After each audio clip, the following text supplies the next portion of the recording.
Shh. The hand manages to squirm into the house through the vent cover while Damon closes their eyes to focus. We wait for a few minutes, but eventually... Okay. Okay, I think I got it. Door swings open. Wow. Wow, Halloween, Damon. What kind of magic is that? It's super handy. It's Just a nothing. basic animation spell that my makeup taught me a long time ago. But it kind of scares people, as you could guess, so I try not to use it very often. I'm sure. It'll be a great Halloween trick, that's for sure. Oh. Or if you want to use it for comedic effect with those give me a hand kind of jokes. They practically know how to write themselves. Ba-doom-tsh. With a big smile, I wink and hold up my palm. Fingers spread while shaking them enthusiastically. Yes. Yeah. I could But if you're teach interested, you. I could probably teach you how to do it. Thank you. Oh, thank you. But But I rather keep my hands where they are for personal reasons. You know how it is. No, No. I don't mean it like Of that. course not. Of course not. Goodness, I would never want to hurt you. My major. Final stretch.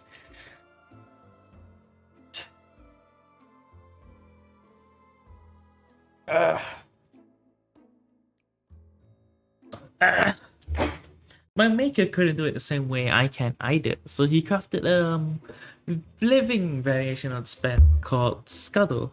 Although. It works exactly like the one I used though. oh. You mean I could just summon a disembodied hand out of nowhere? Wouldn't someone want that back? Not quite. Not quite. It's more like an illusory copy, but it's hard to explain in words. All right. I got it. In that case, teach away, Professor Damien. I'm ready to learn. Okay. Okay, watch closely please. I'll try and teach you how to cast Scuttle.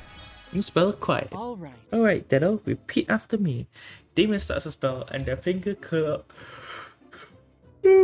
Curl again before hopping out onto the floor. I repeat after them. Scuttle. Scuttle! I hold out my hands and poof! I'm hand in hand with myself. Good work. Good work. Yes. Yes, good. Be free, my five-fingered friend. I launch my clone hand like I'm sending it into battle and it scuttles along after Damien's hand. Damien, let's shake hands. All right. Alright. You shake, but the moment my hand lets go of theirs, my new companion crumbles into a small pile of dust on the floor and disappears. No way. Oh no, did I mess something up? They went too soon from this world. I crouched down where the apparition had just been in dramatic mourning of my sudden loss. No, you did a wonderful job. But because it's just a copy, the illusion hand can't last very long in the real world. That's Without a all. host for the spell to grab onto, it lasts about 30 seconds tops. 30 seconds. I giddily spring to my feet. I know, I want to clone my head next. Don't do No, it. you absolutely don't.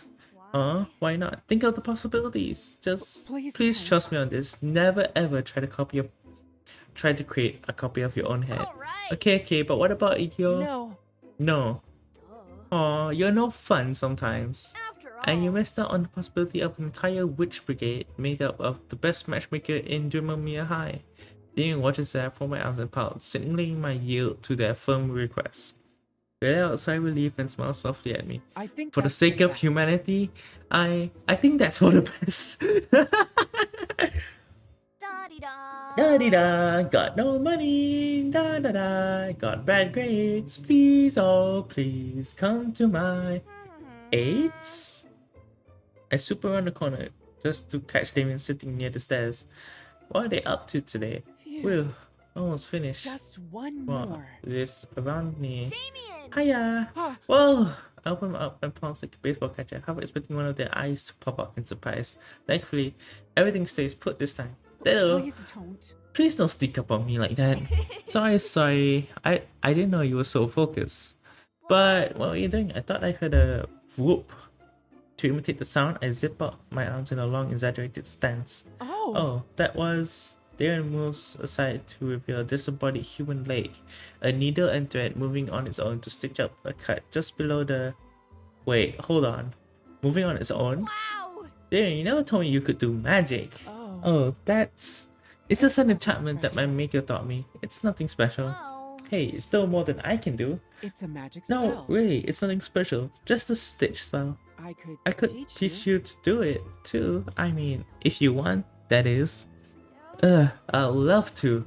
But you know, I haven't prepared any red potions yet. Oh. Oh, don't It's worry. okay. I'll teach it to you anytime. Thank you. Thanks, Damien. You're the best. So I can. Aww. We need red potions. Ah. Okay, where's the red potions? Let's get them. No, we needed potions to learn that spell just now. Damn it.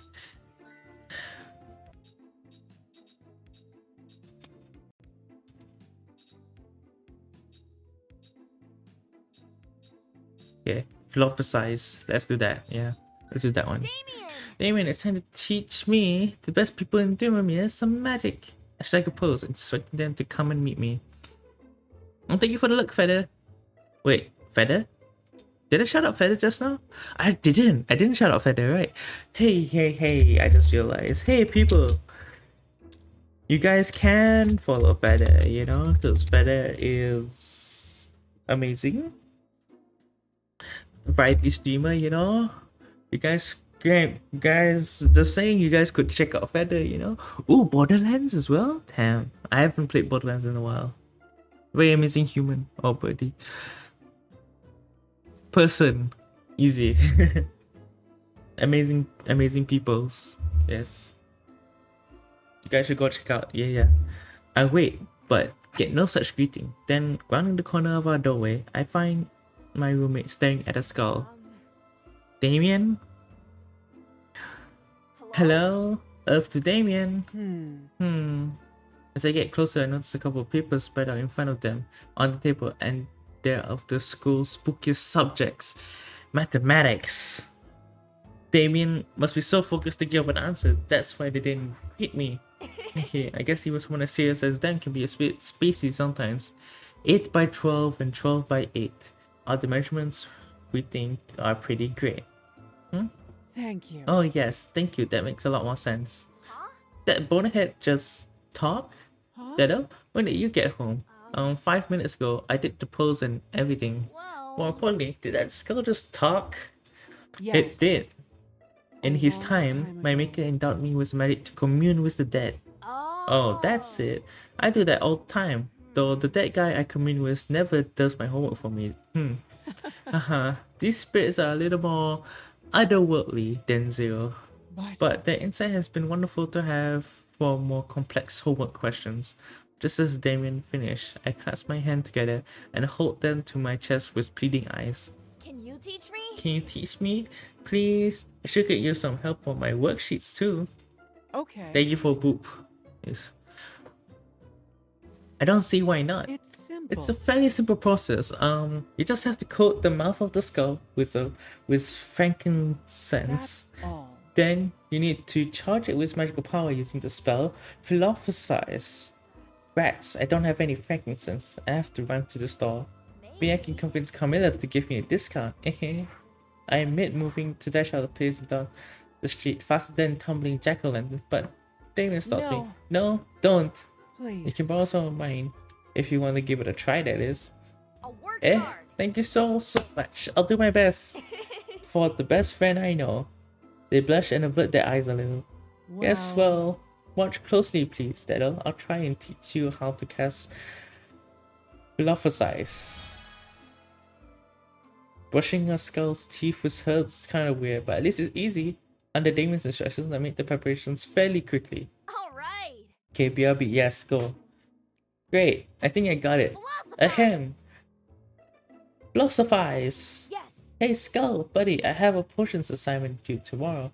Tell me if I should use bat meal or gourd spice as base for the elixir of wheezing. Regarding your inquiry about your potion of cough. Oh, it's working. Look it up yourself and sort right off. Hey now, do you have a bone to pick with me? We the spirits do not live to serve, disturbing our rest we do not deserve. If you want to pass your test, then study yourself and don't be a pest.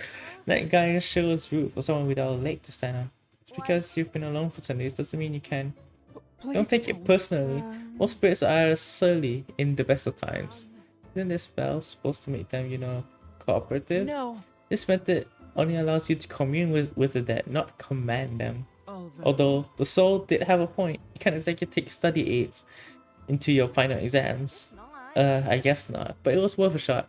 Good night. Good night, Jada. Take care. Hopefully you dream of bread. or of Damien, you know. I guess not, but it was worth a shot. Thanks for nothing, you bonehead. To you, which we do say bye, and I know you are, but what am I? Why you? I think that's enough for this lesson. They gently grabbed my shoulder to hold me back and looked me with great kindness and concern in their eyes. Please. Go take a break, Dada. I lay our friend here back to rest. Okay, thank you, Damien. After my break, I spent the remainder of my day cramming more for the Halloween exams. I occasionally find a light snack placed on my desk for me that never fails to make me smile. Aww. I think that I had better tighten it. Again, I find Damien on the stairs with me down to getting hit with an odd sense of deja vu. More repairs, Damien? I get into position. But nothing falls apart this time either. They've gotten pretty good at securing themselves these days. Welcome home. Hello, welcome home. Please don't sneak up on me. Right? I wasn't even being sneaky this time.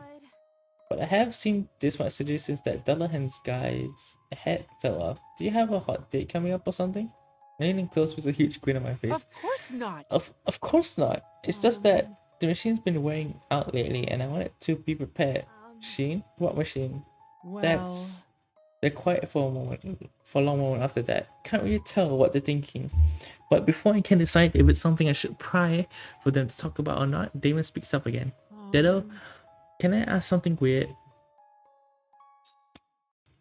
Like personal weird or weird? Because the answer is yes, either way. let's say. Well, say you had a boat. Do you think that after you replace every part of the boat, it would still be the same one? I'll say yeah. Even if we replace the boat entirely, it would still be the same boat, yeah. Yeah, it's still my boat. Right. It didn't stop being mine just because I put a cuter sail on it or whatever. Really? Even if there's nothing about it that's the same as when you first got it. Yes. No doubt. No doubt about it. I suppose I see your point. Well, That is pretty out there though. Why do you ask? Well, Well. have you ever heard of the ship of Theseus? Nope. What is it?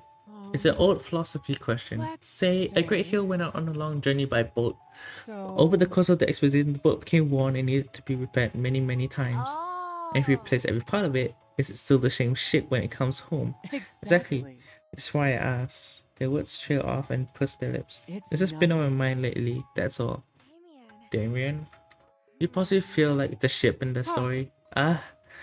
Maybe. Maybe a little. You see. I've lived many centuries, you know, and the human well, body isn't meant to last that long. So I've had to replace my parts many times, likely more times than the boat ever was. So I'm not sure if this me that exists today is really me. Oh, Damien! Oh, oh, Damien! I'm sorry, Dado. I'm not making any sense, am I? I know it was foolish. I'm sorry. No. It's not that. Not at all. I slap both hands against my head and look at Damien. Considerate, sweet, gentle Damien. They make my heart want to reach out to hold them forever in my witchy embrace. Damien! It's just, you're not an object, Damien. You're a person. From the top of your head to the tip of your toes. Just like me. Right. I mean, I'll still be Death even if I change my outfit, cut my hair, or lost my arms and legs, right? That's a pretty drastic leap, but yes. Of course. Yeah. That means you're still you too. Well, No matter how many fingers and toes you have, or lungs, or whatever else there is. yes. For as long as you exist, you're still you. And the Damien I know is the best housemate in the whole wide world. You're exaggerating. No. Not even one little bit. I know a lot of people I could even imagine my life. I know a lot of people, but I could not even imagine my life without you in it. The face flushes with a pink that even outdoes the shade of their hair, and I blush a little in response, scratching the back of my neck sheepishly. Damien, you have the kindest heart out of everyone I know. The pink in their face fades as quickly as it came. That's I right. see. Thank you. They looked so bright for a moment there, but now it's like everything just collapsed on itself without any warning whatsoever. My chest tightens. What did I say? Oh no, it's nothing. I was just thinking. I need to finish these repairs within the next hour, since the spell might wear off. I'm sorry. I'm sorry for taking out your time. Please, don't mind me. If you say so, I suppose. Doing goes back to it without saying another word, and I know I messed up somehow, but I don't know how, and it's eating me alive. I desperately want to press my Franken friend for some answers. Then again, matchmaker sense tells me they just want to be alone right now. Maybe I should give them a minute. Sorry, Damien, for everything.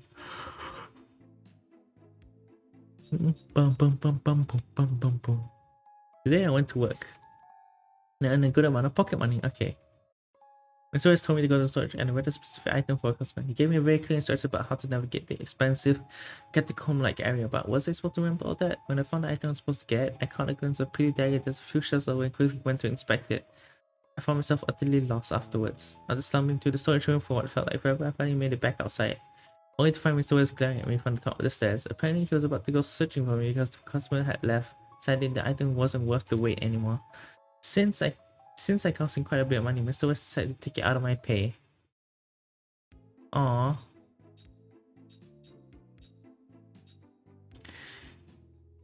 There was spells. Was there a spell that would...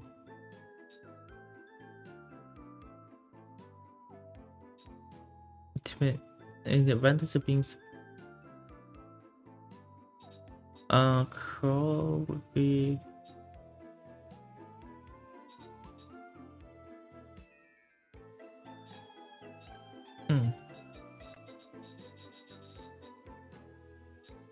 Okay. Well, we haven't learned any stuff with 0, so we should do that. 0? Double my potions output, haha.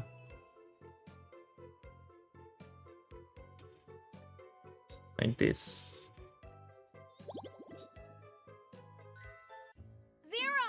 0. 0. I figured it out. How? How to pass your Halloween exams. Oh. No, how to hug you. Mhm. To hug me. Yes. Yep. I'm sorry. I'm sorry, I don't follow. Well. I can't hug you, and whenever I try to, I end up messing up your essence, right? That's right. Right, Dedo. Very annoying too. Because I'm made of flesh and blood, while you're a spirit of ether and magic. Taken you that long to figure out, has it?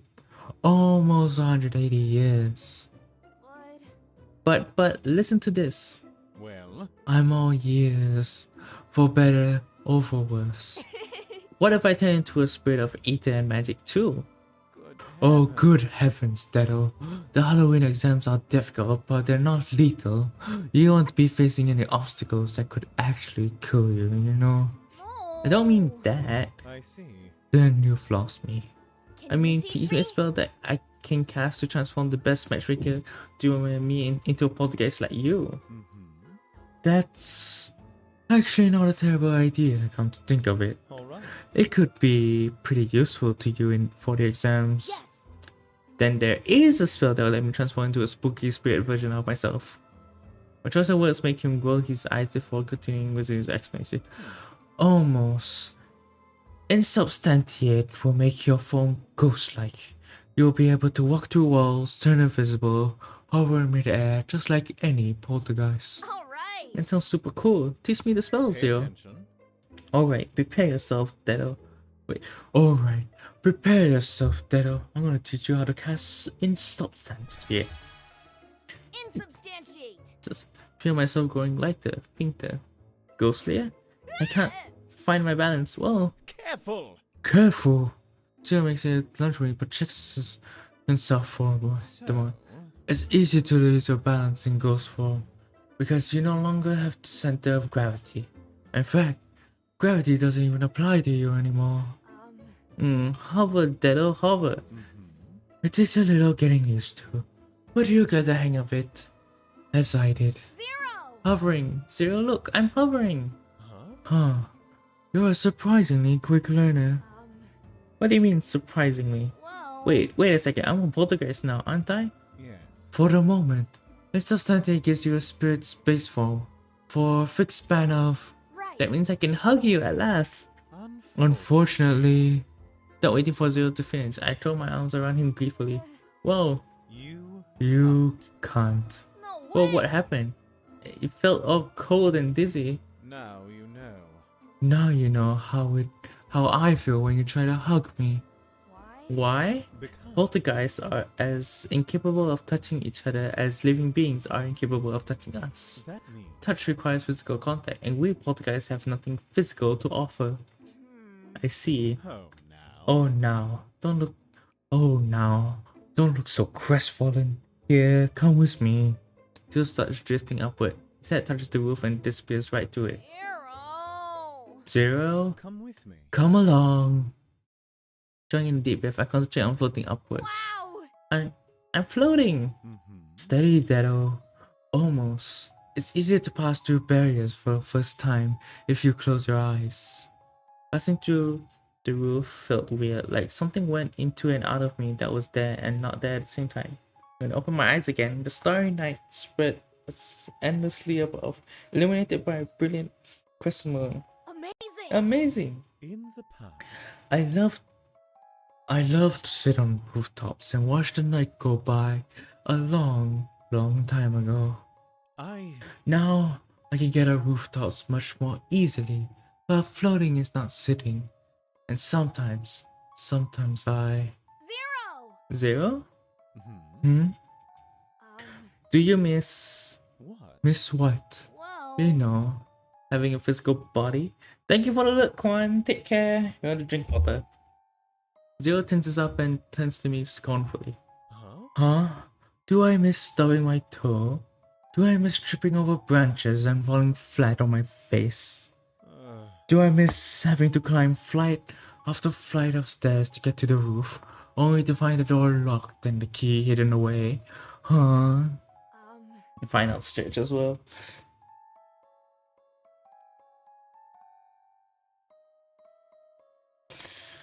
Did the water reading come through? I did not see the water reading, no.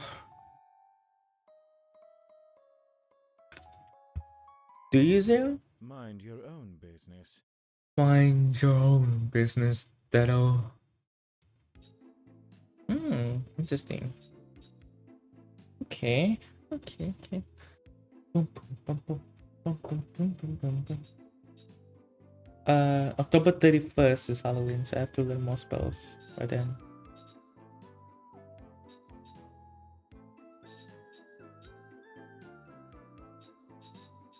Let's get Scent of Blood right now. Let's try to see if that works. Okay, me luck studying half one game. Okay. Take care, one. 5, 6. I look around the empty shop. It's only minutes to dawn, and without a customer in sight, we might be able to go home soon. I too am trying to be out of sight. Since there hasn't been anyone here for hours, Camille and I have been trying to entertain ourselves. 7, 8.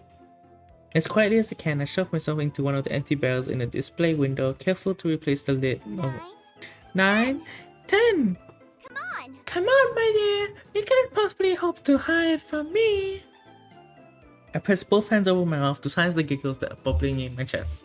I'm a master of hide and seek. The sneaky, the unseen, dead old nightshade. There's no way she'll be able to find me now. After all, who would think to look in? The lid pops off my head within seconds. I look up to see Carmilla grinning down at me, a smug look on her face.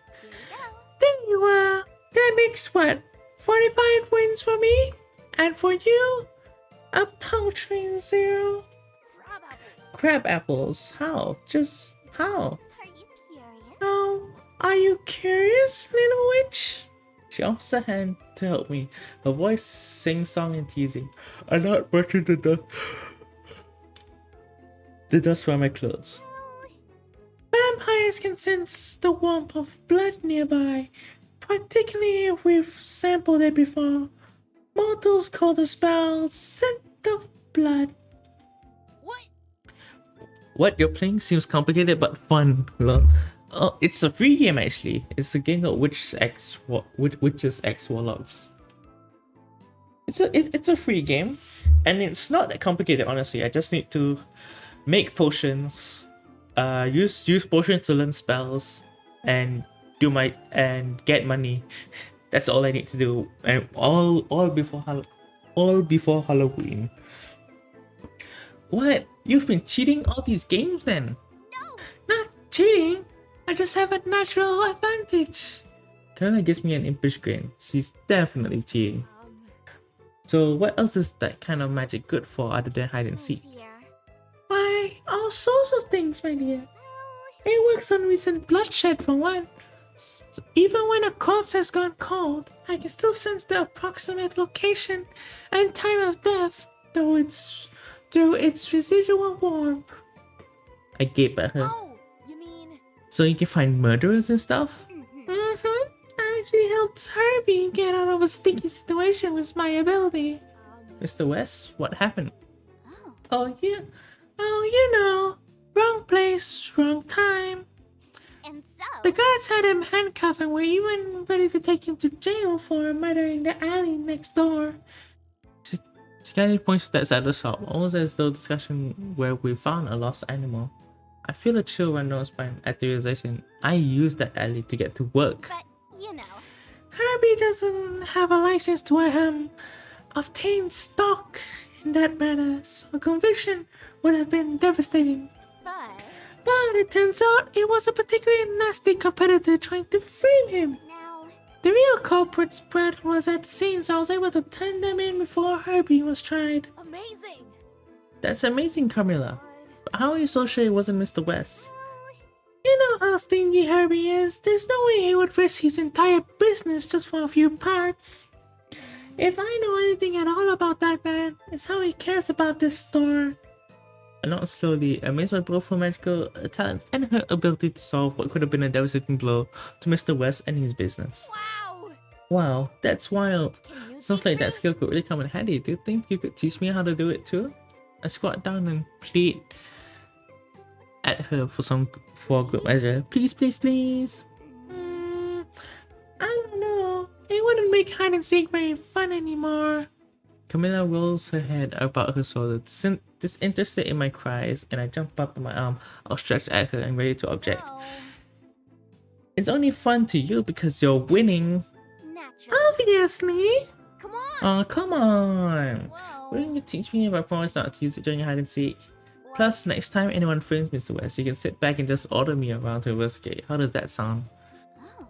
Oh, good point, love. If you're going to be prudent as well, and maybe generous enough to show you, I do not want to have to drag you out of trouble too, after all. I promise. Oh, alright. I'll teach you how to cast Scent of Blood. Camilla spends the rest of our shift showing me how to track blood through scent alone. It was time to give the old Dwemer a try. Scent of Blood. One good whiff of it caused my face to scrunch out and my tongue to roll out of my mouth in disgust. Yuck. I suppose that means it's working. Don't you worry. Worry not. You'll get used to it with practice, darling. She says, but at the end of the night, it feels like I never lose my nose. However, it might come in handy someday. Just hopefully not too soon. Lawrence drops the crate. Oh, it's Lawrence! Okay, Lawrence drops the crate with a heavy thud, then wipes his hands against each other, feeling accomplished yet unaware of my presence. I think that's all the deliveries. I think that's all the deliveries for today. Maybe now I can find a nap. Laurie! Lawrence turns stiffly to face me, his ears flattened against his head. again. Which, I told you 1,000 times. My name is... I remember. I know. Lawrence, right? I watch as his ears perk back up. They look so soft, so fuzzy, so... What? But how do you expect to call you by your name if you don't use mine? Yes, you have a point. His ears twitch a little and droop as he looks away. Is that a pout hiding behind his mask? Right. That's it. I can't hold myself back any longer. I'm so sorry. Sorry for... Lawrence makes a noise somewhere between a whimper and a whine as I grab him in a headlock and ruffle his ears to my heart's content. I discover that if you scratch behind them, his foot starts tapping. But he grabs me by the shoulders and pulls me away so I can learn much more than that. What are you doing? What are you What do you think you're doing? You guys are just so unbelievably cute. I'm sorry, I couldn't resist. You have to. Well, you have to. You can't just go around touching people like that. At least ask first. Oh, you mean? So you would have said yes if I... No! My ears aren't a toy for foolish people to play with. My hearing is a lot more sensitive than yours. Every tap is an echo that reverberates in my head. Oh, I can't imagine what that must be like. If I teach you, will you leave them be? Teach me, teach me. Oh gosh, I'm gonna show you how to have super cute puppy ears. No, pumpkin. No, pumpkinhead. I'll teach you what big is. A spell to improve your hearing. Aww. Well, Oh well, I suppose that could be useful too. They're better to hear you with, my dear. Am I right? I winked playfully at him as he thumped his palm against his forehead. You're so... Anyway, pay attention. This is how you cast what big ears. what big ear? Oh, what big ears! I didn't think it was possible to improve your hearing to a few easy steps. With a few simple gestures and the magic words, everything is a lot more in focus. A otolaryngologist would hate us. That should do it. That should have worked. Tell me what you hear. I hear the beetles crawling around in the grass, the crows flapping their wings above us. Good. Good. Anything else? Well, There are glasses clinking near the cafe down the hill from here, and... How? What? um, Something is growling real close by. It's you, is it? No. No, but I don't hear a thing. Lawrence watches the area around us carefully, alert and ready for action. He seems to be taking this seriously.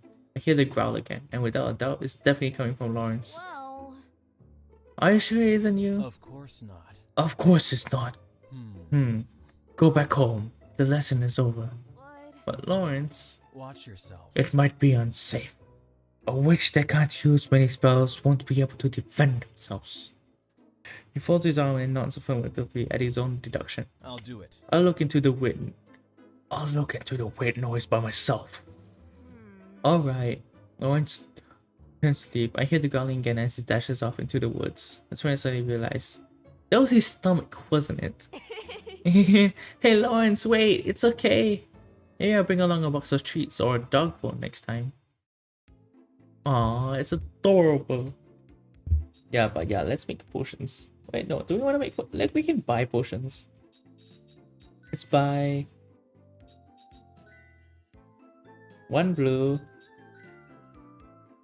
1 pink.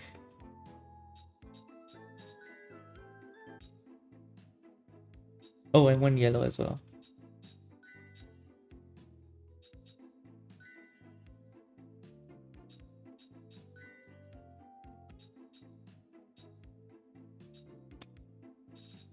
Telekinesis, whale, hover. Telekinesis is good. Telekinesis is good, yeah. Sounds like a good spell to learn. Clean, clean, clean the house. Little nightshade, the neat, the tidy. I'm sorry. I have to apologize, Dedo. I always thought you were a thoughtless, bumbling, devil-may-care, air-headed slob. Ooh! Thank you for the follow! Whip the Negas. Hi, welcome to the stream. Hello. Should call you Whip, I guess. Gas. Yeah.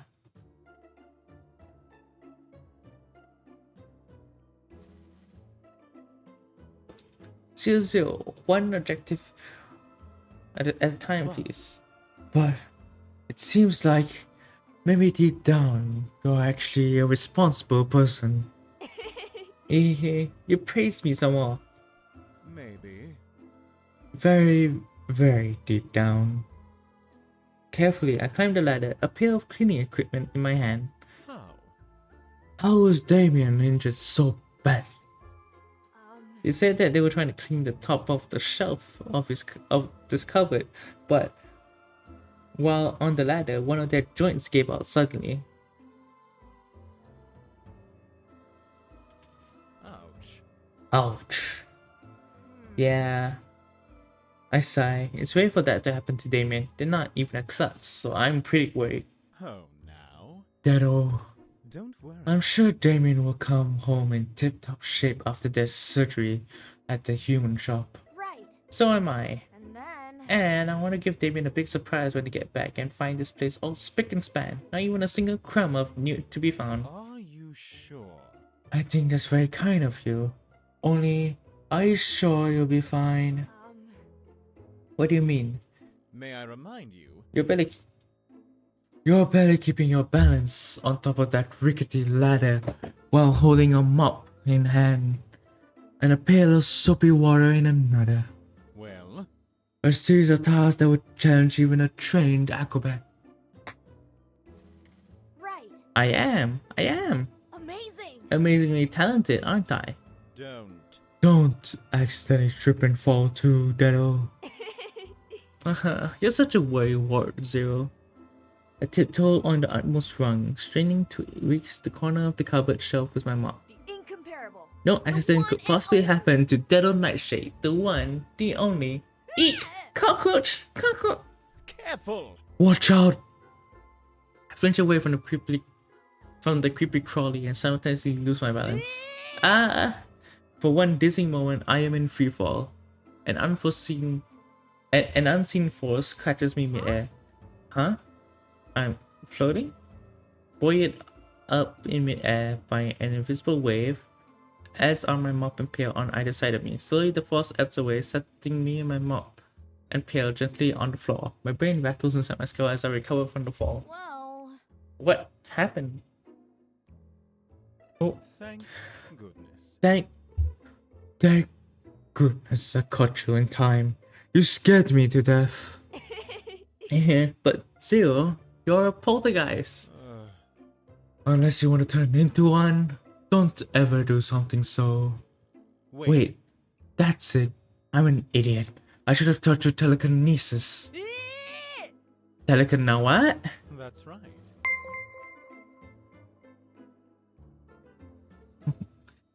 Thank you for the follow. I don't even gonna. All these names are weird. It's a poltergeist spell that allows you to move physical objects about, like slamming doors in empty rooms, breaking plates, plunging cosmic boxes into ponds, or catching witches falling from ladders. Precisely, or controlling a mop and pail into cleaning the cupboard without needing to hold them yourself. Can you teach me? Oh, that sounds useful. Teach me, Zero. Pay attention. Alright, prepare yourself, Deado. I'm gonna teach you how to cast telekinesis. Telekinesis. Never mind, I'm gonna keep calling it telekinesis because that's how I was taught to spell it, taught to pronounce it apparently. A different pronunciation for different regions, right? There's like American and European, I think. Inch by inch, the mop and pail rise up from the ground like zombies from the grave. Dip the mop into the pail, take the mop out. Well done. Not bad. Da-dee-da. Wipe the mop on the shelf. But with a spell such as telekinesis, concentration is absolutely key. How strange. There is a round button-like thing. The instant you lose it, it's moving. The spell breaks. Eat cockroach! It flies, Zero! It's fine! The mop and pail drop as a small brown creature whirs through the room before propelling up and out of the open window. Telekinesis. Zero catches the mop right before it lands on my head and a look of relief that crosses his face briefly. Telekinesis isn't the easiest spell to cast, especially when you're casting it for the first time. And being frightened by that flying cockroaches. Well, That too. When you've quite recovered, shall we try again? After an hour under Zero's tutelage, I use telekinesis to clean. Not just the cupboard, but every nook and cranny of the kitchen. Yes. There, when Damien returns. Deno, I'm home. They're Yeah. back. I... Can I stay? I like to see the look of surprise on their face too. Of course. Of course, thank you all for your help, Zero. Apologies. I'm sorry, I caused a mess in the kitchen earlier due to my accident. I'm gonna clean up right away, don't worry. Oh. Deno and Zero? What are you? Why is the kitchen? Oh! As I was stocking shelves, I heard some students snickering and whispering to each other. Somehow I got the feeling they were up to no good, but couldn't quite make out what they were saying. After improving my hearing, I realized they were planning to drop a darkness bomb so they could rob us blind. Literally. I had them leave before they could do any harm. When I told Mr. West about the almost incident, he rewarded me for my trouble. Yay! Zero. You know, Zero. Yes. Yes, Dado. Well, I've been thinking. I know very little about you, don't I? That's right. You know very little about everything, Dado. That's why you are in such imminent danger of flunking your exams and getting expelled from Duimamir High. Speaking of which, how far did you progress with tonight's study plans? You've been by my side the whole time. You probably know the answer to that question better than I do. Oh, yeah. Do I? In which case, someone's warned you that unless you start studying seriously and stop wasting time asking inane questions. right. That's just it. Pull my arms across my chest in the most exasperated expressions I can muster. Zero isn't escaping this time. Huh? Eh. Like, Whenever I bring up the topic of your past, you try to deflect it and change the subject. Do I? Do I now? yes. You do, Zero. You're my you're my oldest friend, and I want to know more about you. What? But if you don't wish to tell me anything, all you have to do is say so, and I'll stop because I respect your privacy. It isn't a matter of privacy. That's how a defeated sigh. Actually... You don't like to talk about my past. It's hardly that grammarless. I simply haven't much of a past to talk about. What? But you've been a podcast for quite a long time, haven't you? Yes. For much, much too long. My My earliest memories were haunting the north part of the graveyard in the name escapes me. It was. It was a quaint English village. I remember the vane on the church steeple agleam in midday, and the low, sad chimes of the church bell, telling the hour to those whom time no longer meant anything. His eyes are hazy like the night sky as he reminisces about the distant memories of his past. Oh. It sounds so peaceful there. He whips his head up towards me, my comment having broken him from his trance. Okay, but BRB people, bathroom bake.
I'm back. Sorry.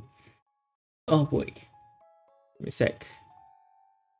Who is his heads up towards me? My comment having broken him from his trance. No.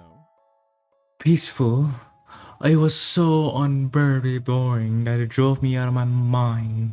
Eventually. One fine night, I decided I couldn't stand it any longer and left. I went here and there, wanting whatever took my fancy.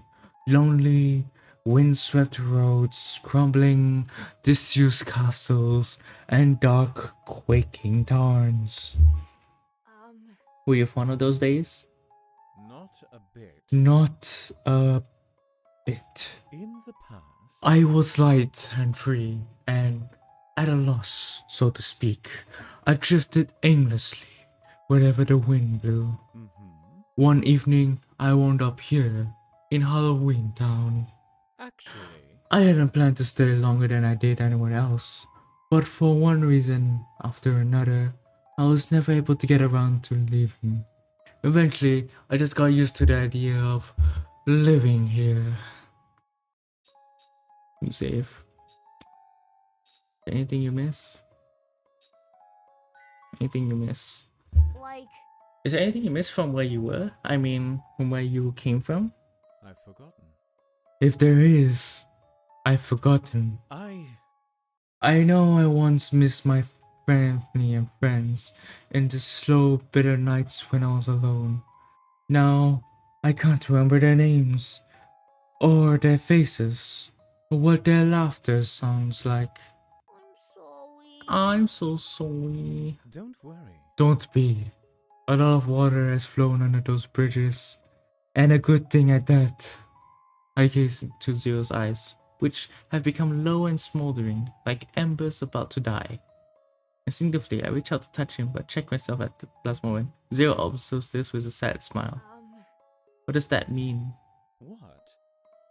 What does what mean? well, That the thing holding you is losing its grip. What does that mean? That means.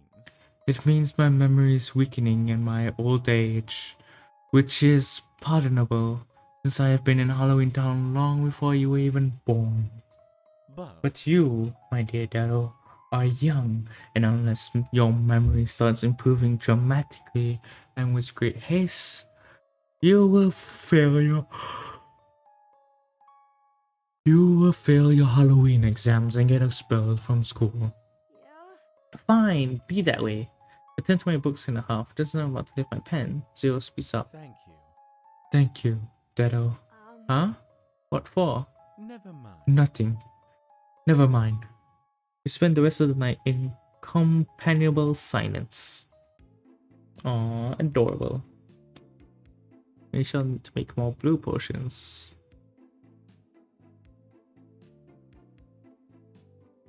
Yeah, let's do that. Let's just brew a lot of blue potions so we can study ways. Come again. Thanks, doll. Come again. The instant the last two customers leave, Camilla hums cheerily to herself and locks the front door for lunch. I'm about to take the first bite of my burger when she turns to me with a sort of smug satisfaction. I'm parched. We worked hard this morning, did we not? We worked hard this morning, did we not? I'm positively parched. I stare at her with her mouth open, a very appealing sight before clamping it shut. Parched? Oh, hold on, I'll grab a lunch for you and we can eat together. I go to look under the counter in case she left the bag, but there's nothing. Quickly I race to the bag, but there isn't anything in the icebox either. I turn, Camilla eyes me, full of amusement.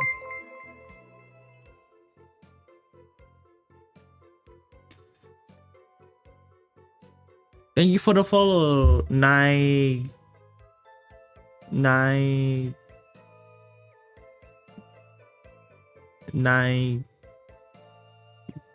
go. As I return, Camilla eyes me, full of amusements.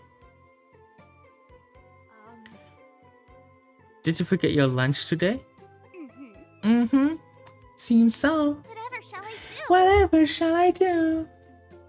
I look back at my own lunch, a leftover burger from last night's supper, and a bottle of milk. I guess I could go half-seas. Well, if you need a drink, you can have some of mine. adjusts the unopened bottle towards Camilla, but she immediately takes a step back, like it's minced garlic, which I'm pretty sure it's not. What gives? Oh, no, no thank you, dear. Milk is not quite to my taste. You know? It never really satisfies me, you know? She smiles gently and saunters over to me. When I look into her eyes, I see the same spark as when she looks at customers. It's chilling. I know what she's doing, but her voice is so hypnotic. It almost causes my heart to skip a beat. But my darling little witch, you don't know what will satisfy a thirsty vampire. Yes? Huh? Blood? It's bad enough that you want to enthrall me. I guess I could give you some of mine, but you owe me, Right. and it better not hurt. Oh, sweet Dado, you're full of surprises. Even when you knew what I was up to. Oh goodness, I feel a little embarrassed. She glances away and twirls her hair around her index finger. Oh, Well, we're friends, and you're always helping me out, so I think it's the least I can do. my dear. You're so kind. Not to mention 100% right. I I promise. swear to you that I shall only take the tiniest bit. Come on. Give me your hand, please. I do exactly as she asks. With one of her satisfied little hums, Carmilla kneels before me and takes my hand and gently presses her lip to the back of my palm. I feel a pinch for a moment, but then nothing but a little dizziness.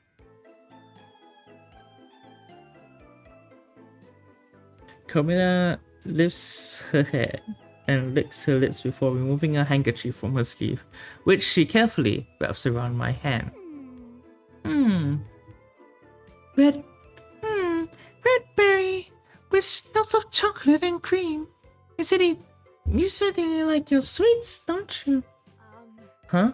You can tell all that from my blood? I have experience. I have an experienced palate for such things. I suppose. If you're truly curious, I suppose I could give you a pittance of my own. Of course. Few things upon this earth are quite as energizing as fresh blood when you have acquired the taste, of course. Just looks like she has a lot of get up and go, but drinking blood? Okay.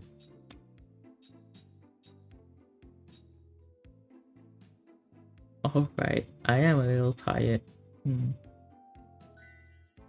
Whoa. Well, if it tastes as good as you say, a little wouldn't hurt. I'm impressed.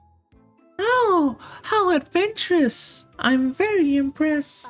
But, my sweet witch, I was hardly serious. You know? To drink a vampire's blood is to become one yourself, after all. Really? What? Really? Yes. Yes. So be careful what you agree to, Ditto. There may be a number of benefits to vampirism, but you should think them over first. At any rate. At any rate, I don't know a less physical means of absorbing energy. It may not be as effective as blood, but it should provide a pick-me-up in a pinch. Oh. You mean like draining psychic energy? I wiggle my fingers spookily at Camilla and she shakes her head, smiling briefly. Something like that, yes. It's a spell called Leech Life. Yeah. That sounds ominous, but let's get to learning. I'll teach you. Alright, darling. I'll teach you how to cast Leech Life. New spell acquired. Camilla spends the rest of our break instructing me how to steal energies indirectly.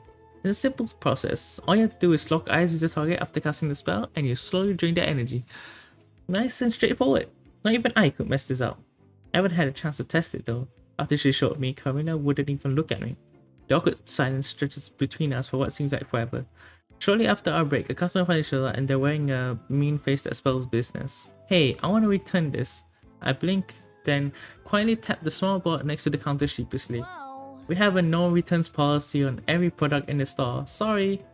Why does that matter? My spell didn't work. I demand to see your manager. I just mean, we sort of stare at each other. Takes me a second to get my nerves and decide to put what plan to go use. Life Leech. Slowly the man's shoulder began to sink and I feel a bit of energy gradually wake me back up. Thankfully, after 5 minutes, that shakes his head and wobbles off without a word. Yes, Nightshade wins. And I think I catch Camilla smiling at me out of the corner of my eye. When I go to look again, she seems to have vanished. Too unprofessional?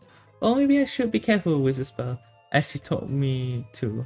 Not like I'm going to be leeching out the answers to the Halloween exams anytime soon. Okay. Let's whale.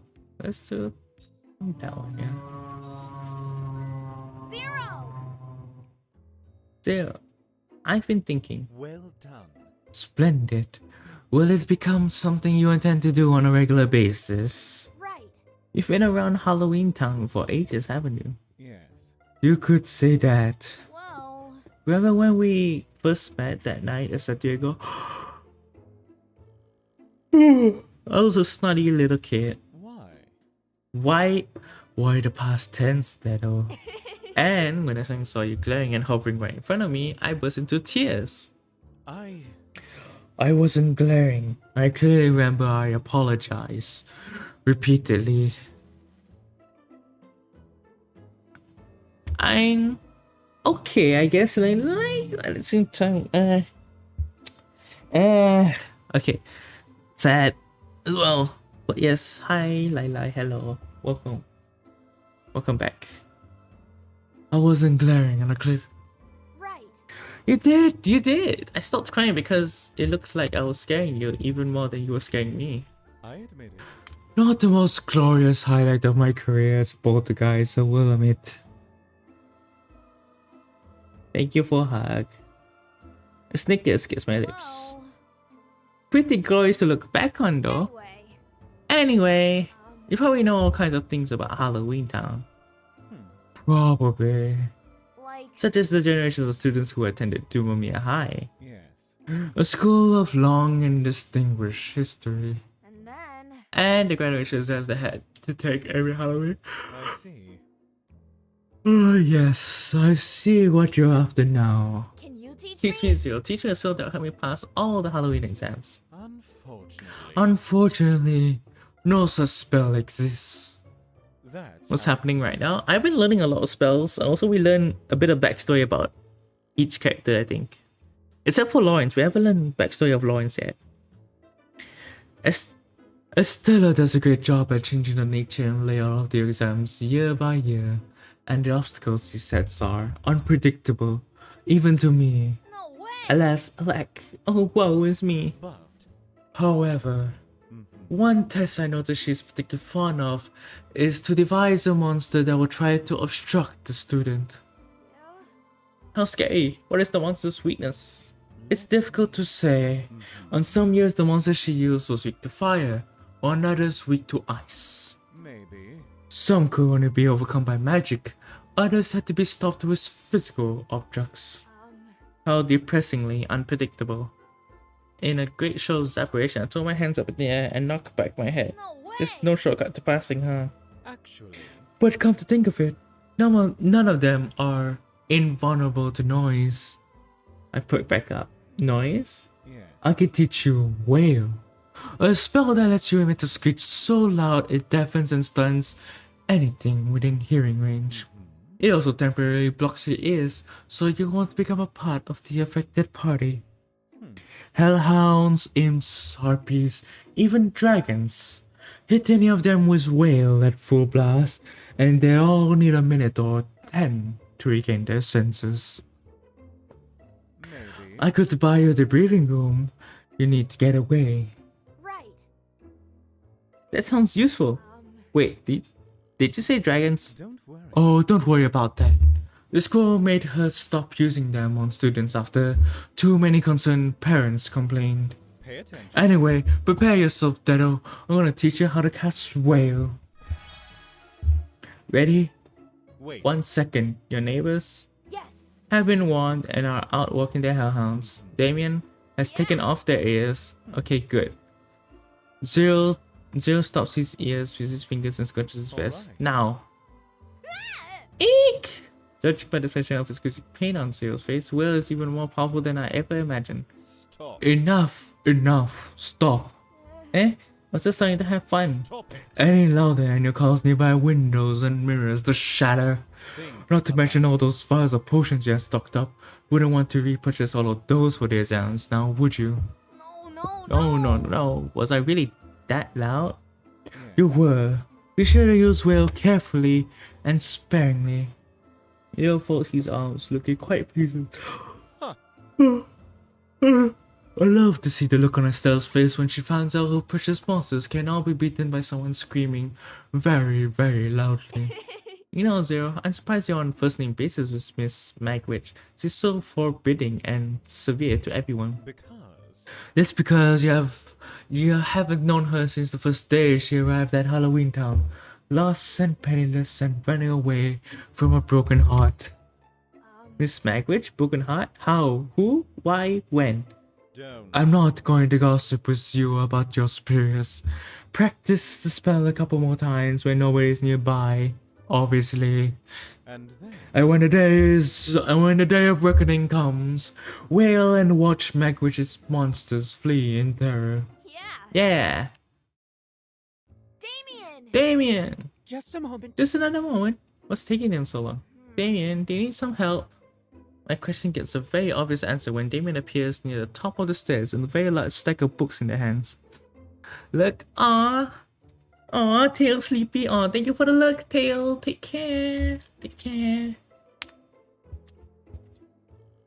Hey, guys. Just saying, you guys could go follow Tail.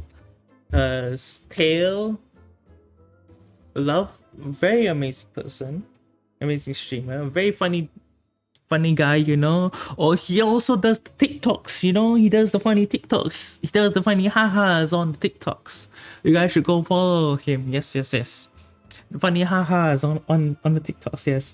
Also, I don't know how long I'm planning to stream. I'm having very much fun with this game, surprisingly. Although my voice is dying.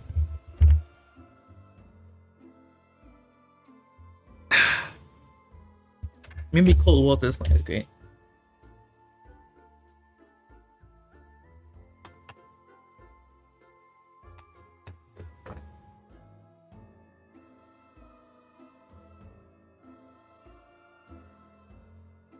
But I don't want to rest with the voice acting. I want to continue. I'm having fun. Lai, this is fun, alright? Don't you want to see more Lawrence? You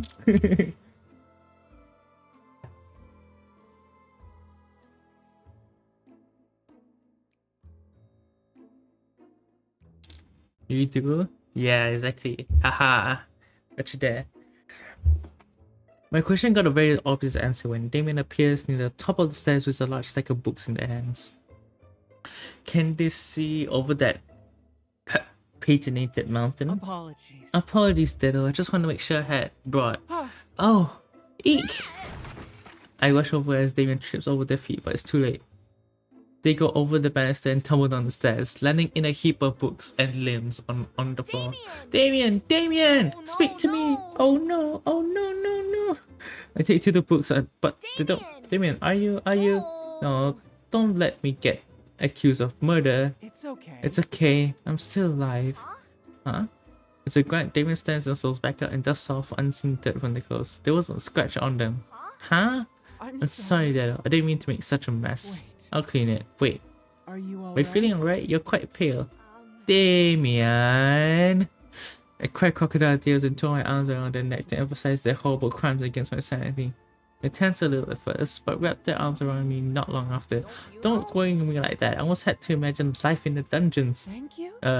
Thanks for your concern? Yes. You bet. What? Right, that looked like a real nasty fall. It's a miracle you're still standing right now. Oh, it's not a miracle. It's the magic spell, Indestructible. Ooh, that's a good spell, Indestructible. Yes. When I was created, my master took measures to assure no harm would come to my person. Wow. Wow, with a capital W. Wow. W. Wow.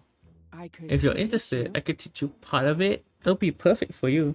All right. Count me interested. Excellent. Wonderful. Now I don't have to worry so much. What was that again? Nothing. Watch closely. Now, please. watch closely, please, Dado. I'll try and teach you how to cast Indestructible. Indestructible! Suddenly, a swelling feeling takes a hold of me that dies down. I don't feel much different than before. Of course, other than the sudden urge to perform immediate and daring feats to test my new capabilities, I grip both fists and hold them in front of my chest in anticipation. Alright. Okay, I think I've got it. So I'll take the stack of books on top of the stairs and then throw myself down. Don't. I think absolutely not. Wait, you mean that wasn't what the books Of were for? course No, not. goodness, of course not. Those were Well- books about magic, Jay. If you want to test it that badly. Now hold on, I'll get you something. Don't do it. Don't you dare jump down those stairs, Dado. Yes. Yes, my liege. I oblige, my liege. Damien cast me a doubtful glance before walking away. A few seconds later, they emerged with a wooden plank. Okay. Please recast a spell and try punching this as hard as you can. Now we're talking. I'd take some martial arts to break this plank if I didn't have the power of magic and Damien on my side. Alright. Okay, so just use the sigil and take this. Dado's heart-shattering comet punch. Crack. Fist goes right through the hole puncher. Like... Go through it like a hole puncher through a greeting card. And don't feel a single sting. Damien looks satisfied. Excellent. That was excellent. The spell should No. make you invulnerable for about 5 minutes each time you cast it. Although Although you don't have to name your attacks. Why? What do you mean? Naming them is the best part. The incomparable. How else would people one know and it's the incomparable, the one and only Dead Nightshade doing them? You should try it too, hehe. If you say so, maybe another day. But now I have some books to clean up. Phew. Why did I try to bring so many? Watching as they go pick up the books scattered across the stairway, I decided to venture over and follow suit. Leon cast me a surprised look. Oh, You don't have to trouble yourself. I know you hate cleaning. New spell. It's fine. This is my home too, after all, and I owe you one for teaching me that spell and all. Hehe. thank you. Thank you. As we work on it together, silence falls upon us and causes me to think. Why? Why would your maker want you to be indestructible anyway? They're not even a klutz. Oh, that's... Well, when I was created, my maker was not well liked in the neighborhoods we lived in. Humans used to throw things at us for try to chase us out. They managed to sometimes. No way. What? Those bullies! I will up my urgency put on the most mean and serious face I can muster. When I'm done with them, It's Dado, okay. it's okay. It was a long time ago. time Those ago. humans have all died already anyway. What? But that was the reason why my maker always said we needed to have thick skin to get through life. Like So he made you the most impenetrable of all? Yes. Haha, I guess so. blood. But as long as you're with me, even if you're not, I'll make sure to protect you. Thank you. Yeah, thank you. That's very kind of you. So I hope you can keep smiling without worry, Damien, my sweetest friend in the world. They avert their eyes from my view and shyly slide their hands behind their back. It's nothing. I'll try. Aw, so adorable. Okay, 3 more days on Halloween.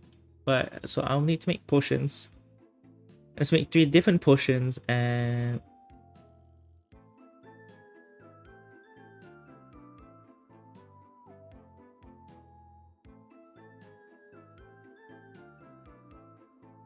yeah, let's do this, Camilla. We do 3 different potions, yeah. Let's do this. Ooh, more of the other ones. Okay, that's good. Looking at the shop, I found a very unique looking, obviously ancient vase, but is there any other kind? Amazed by all the intricate design decorations, I took off the shelf for inspection, and at the same moment Camilla comes out of nowhere and spooked the hell out of me. As soon as I dropped the vase, the shop was shrouded in darkness, then an evil spirit appeared. I must have the worst luck. Luckily, I was able to enthrall and guide the spirit to a different vase without any issues. Kiana was pretty impressed by my quick words, and even sweet talked Mr. West into not deducting my pay for breaking the vase. But she should have done that to begin with, since it was her fault. I broke it. Yay, money.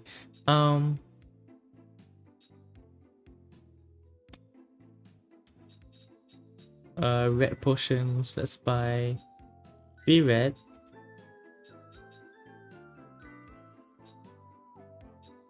And 1 pink.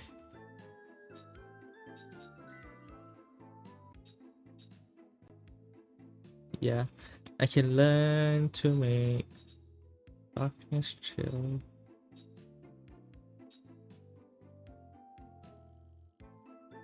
Defeat dragons or make some fried eggs with hover. Hover sounds good. Lets you float for a short while. Yeah. Oh, wait, give me a sec. Ah, my phone. My phone.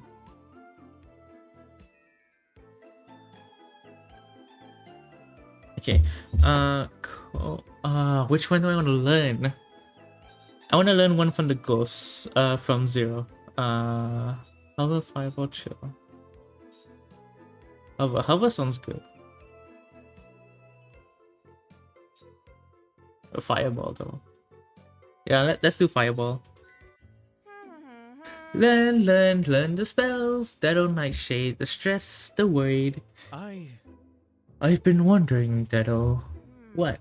Well, Setting aside this Halloween exams, Monomania, isn't there a spell that you'd actually like to learn? A spell I like to learn? yes. Yep. I thought it might be less stressful for you to learn a spell you've always wanted to learn. You mean such a spell that make every matchmaking party I have a huge success? No. No. Anyways, you don't need a spell to manage that. A ting of pink tickles my cheeks. Thanks, Zero. I'm by far, without a shadow of a doubt, the most amazing matchmaker in Duomia High, aren't I? Wait. That wasn't a...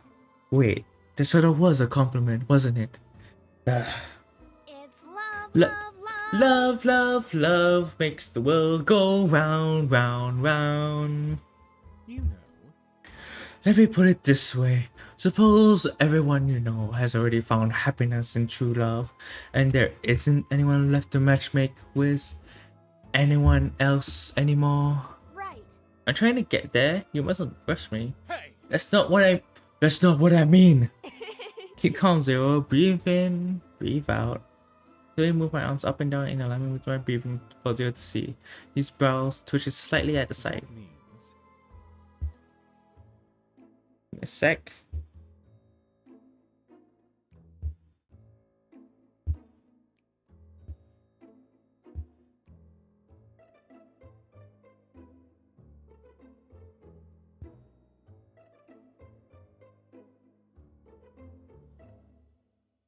Sec.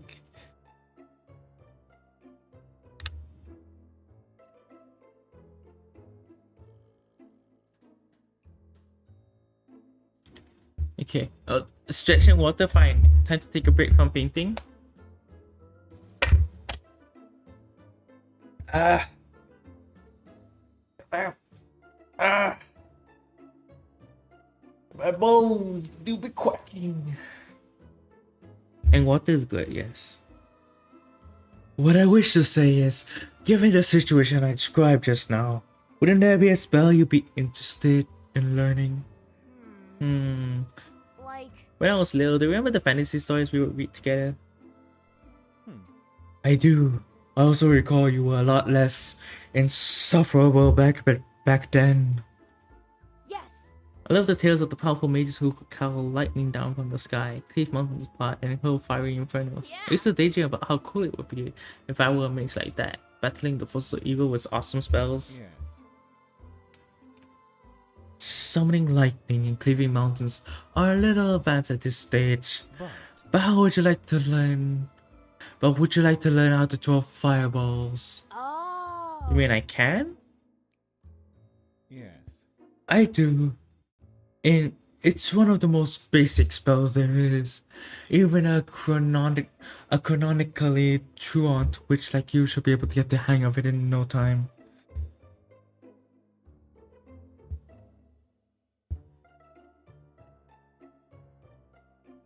Oh, give us. Amazing. Sorry. Awesome. Teach me, Zero. Alright. Alright. Prepare yourself, Deno. I'm gonna teach you how to cast Fireball. Fireball. Fireball! As the area between my palms grows small, a small little sphere of flame flickers to light. Wow. Fire! I made fire! Hmm. You should have been able to cast this 10 months ago. Well, it's better late than never, I suppose. Zero, follow me! Huh? Where are you going? Dash down the stairs to the kitchen with Zero trailing the air noiselessly behind him. Fireball. Zero, watch! Fireball! Toss the fireball in the stovetop, which starts burning. I grab a pan and smear some butter on the surface and crack 2 eggs on it. I see. Ah. I hold the pan over the stove. Soon, the eggs are crackling and a savory smell fills the air. Yes. Fireball fried eggs! Yes. Yes, quite. Fireball, while primarily used as combat magic, is a favorite of mages who arrange their barbecue on a day with damp weather. Next, I feel like Kettle was want to join a satchel of tea leaves. Right. Gonna make fireball boiled tea too. Well I'm done. so glad you're finding so many domestic uses for this spell. But, But tell me, Dado, well, when are you gonna give battle a ravening kraken with your fiery inferno? Save a beleaguered city by incinerating hordes of the undead led by an evil necromancer. Well, Zero, I know I am long, long away from being a true witch. I know I'm starting late, and I know there are a lot of things to learn in so little time.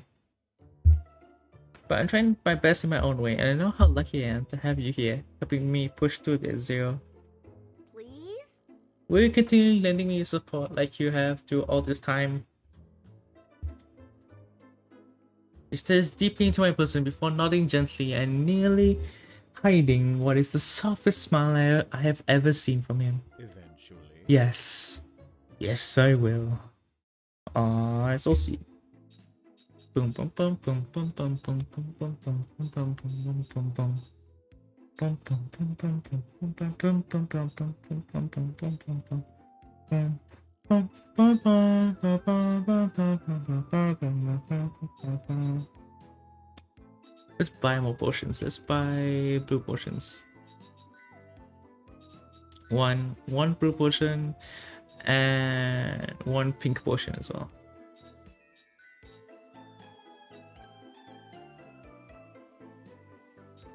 There you go. Leaf.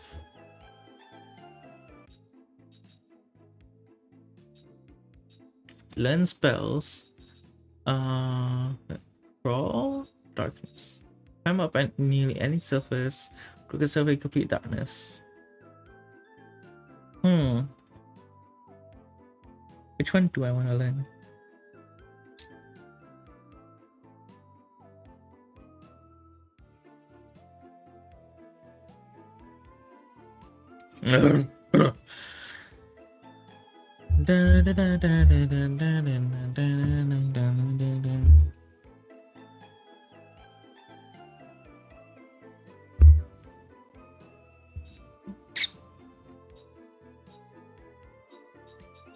Let's learn darkness. Yeah.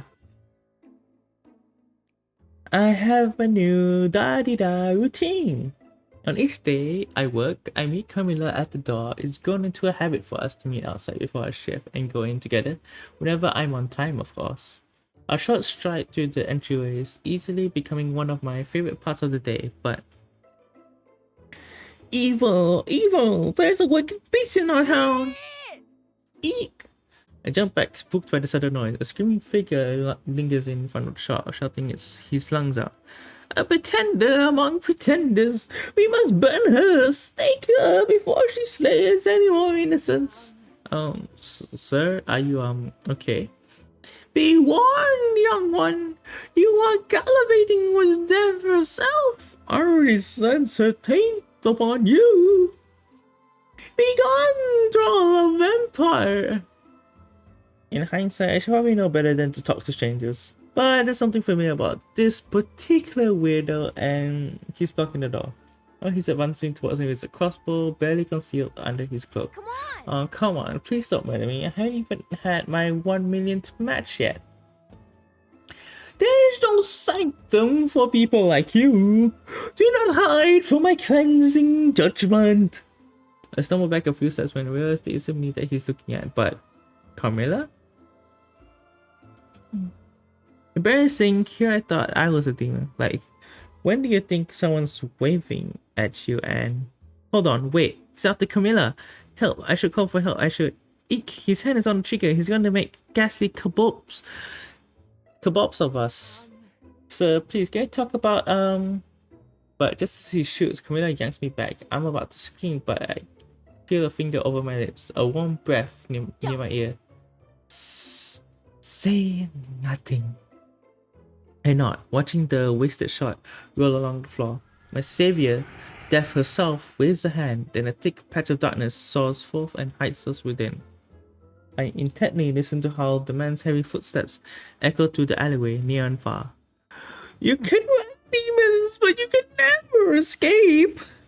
Do not forget the dishonor you dealt to me and mine, and I was going out to see justice done. We wait until his footsteps fade off into the distance. Karina drops the veil of darkness and walks into the store without a word.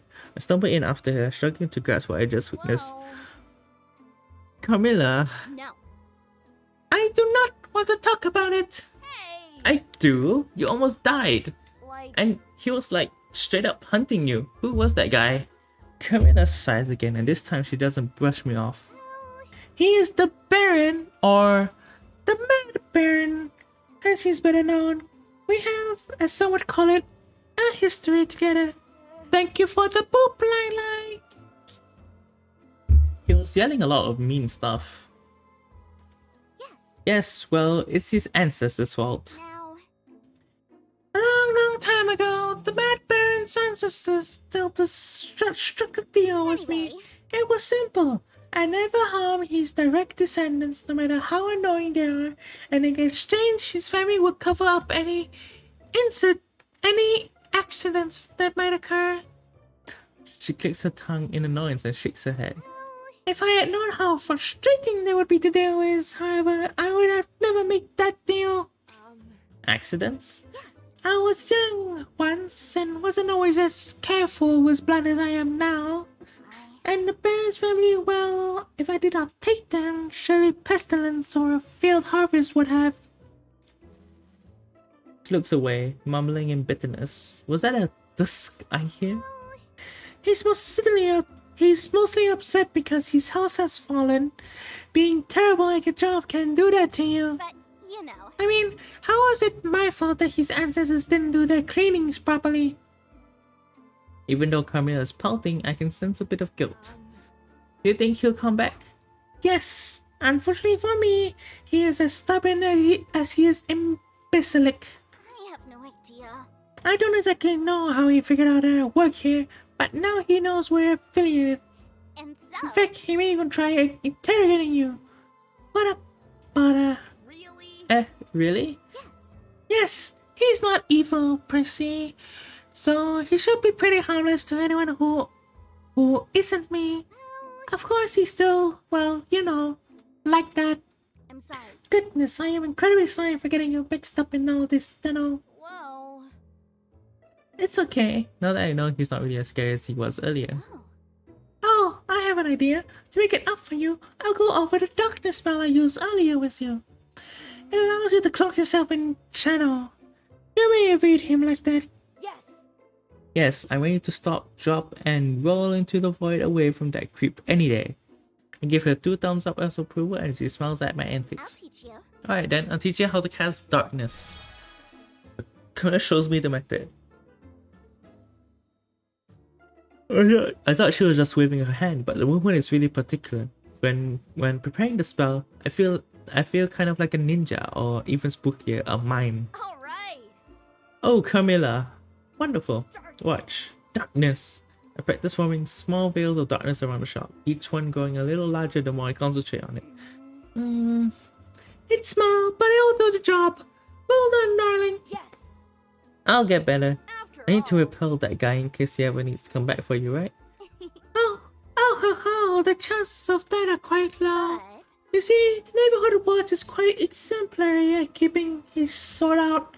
He does manage to slip by once in a blue moon, however, but... oh. Huh. Well, he won't get the best of me. Of that I have no doubt. I think that I've worked more in the shop than I've studied for my exams this week. Not that I blame them for wanting me around. I'm kind of wonderful. So, at least if I'm a failure as a witch, I can probably stay here for the rest of my days.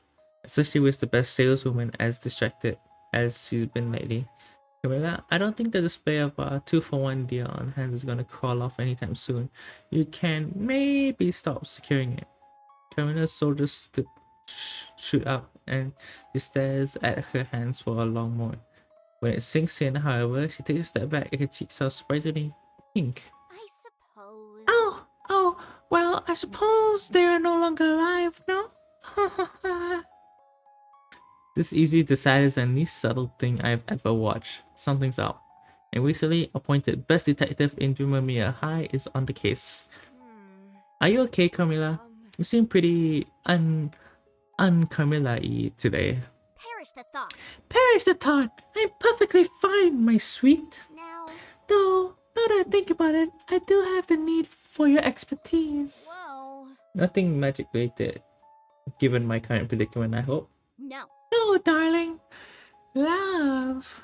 Mm, What is it well, in your view? I feel my own eyes widen in excitement, and a million answers battle out in my mind to see which one I can get out first. Where to even begin with how great love is? Put both hands on my chest and I close my eyes wistfully. right. Love is the best feeling in the world. No, the whole universe. It leaves you feeling like you can walk on the sun or fly to the moon or...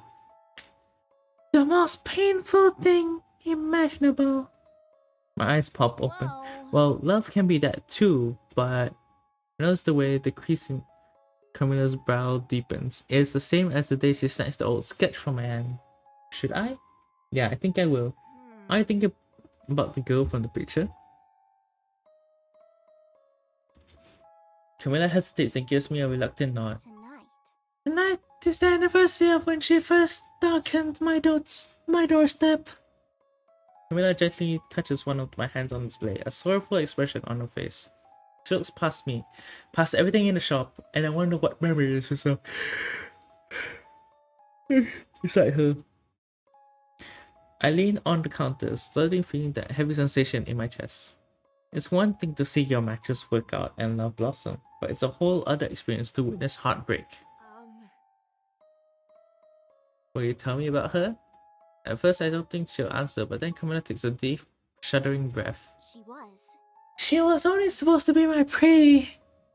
At first, I had begun to adapting to new abilities, and I decided to adopt a sort of... She makes circular movements with her wrist, obviously debating her next choice of words. Catch and release policy. I will only drink as much blood as I needed to live, and then I will release my victims back into the night without further harm. Huh? And you didn't get caught? You dummy. I wouldn't be here if I had, now would I? Silly witch. I suppose. It was a dangerous time for vampires back then, which is understandable, I suppose. A cat is not without a welcome guest among mice. But my dear little mouse was nothing like the rest. A fond smile creeps over her lips. She was bold. She was bold. Brilliant. Yes. She had seen me as a rival, not just as a beast to be hunted. Now. Even when I did lose to her, there was always an opening to escape, so I always left her one in turn. Our little game was like a dance that spanned many years. But then, one day, I overstepped. What did you do? I tried to force her to drink my blood. Huh? You what? Horrid of me, I know. You know? As I once said, drinking a vampire's blood would turn any mortal into one of the living dead, if the circumstances are right. Carmilla? Sudden traces of horror mixed with disgust are written all over her face. But better than our usual games. She cried out for help. She was terrified of me. She wouldn't even look at me. I managed to escape just moments before the mob barreled down upon us. That was the last mercy I was offered. When I had tried to approach her again, she had served as much willing bait for a troop of vampire hunters. Worry not, I was too crafty by far and had outsmarted them all, of course. Ho ho ho ho. Something doesn't line up here.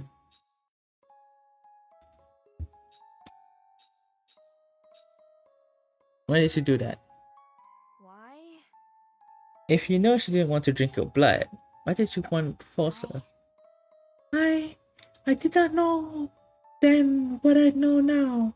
That's hardly an excuse, I know, but the idea of watching her age, watching her sicken and die, leaving me with a life that didn't have her in it, it was excruciating. It's love, love, love. I thought that maybe we could dance our dance forever. Camilla sighs. I want someone to stay by my side, so we could be in love for all eternity. But In the end, though, I behaved like the beast that the townfolk believed me to be. How dreadfully ironic. Carmilla, you wanted my expert opinion, right? Doesn't respond, but I tell her anyway. well, I think that love means accepting change and each other's differences, and letting that special someone go when it's time. The idea of an immortal love sounds nice, but only if the other person wants that too. Camilla remains silent and goes to sweep the floor. I might have upset her, but I stand by what I said, not only as a matchmaker, but as a person. Eventually and quietly from across the shop, I hear her say something. I only wish I had learned that sooner. Aww. Okay, wait. Give me a sec. Let me load this save. Then you just want her blood. I don't understand. Why would you force her to turn if you only just want her blood? No, please. I clearly want them more than just her blood. The idea of what you... Oh, is it the same? Yeah, it's the same. Okay. Do I learn spells? I could make potions. No, I can't buy potions.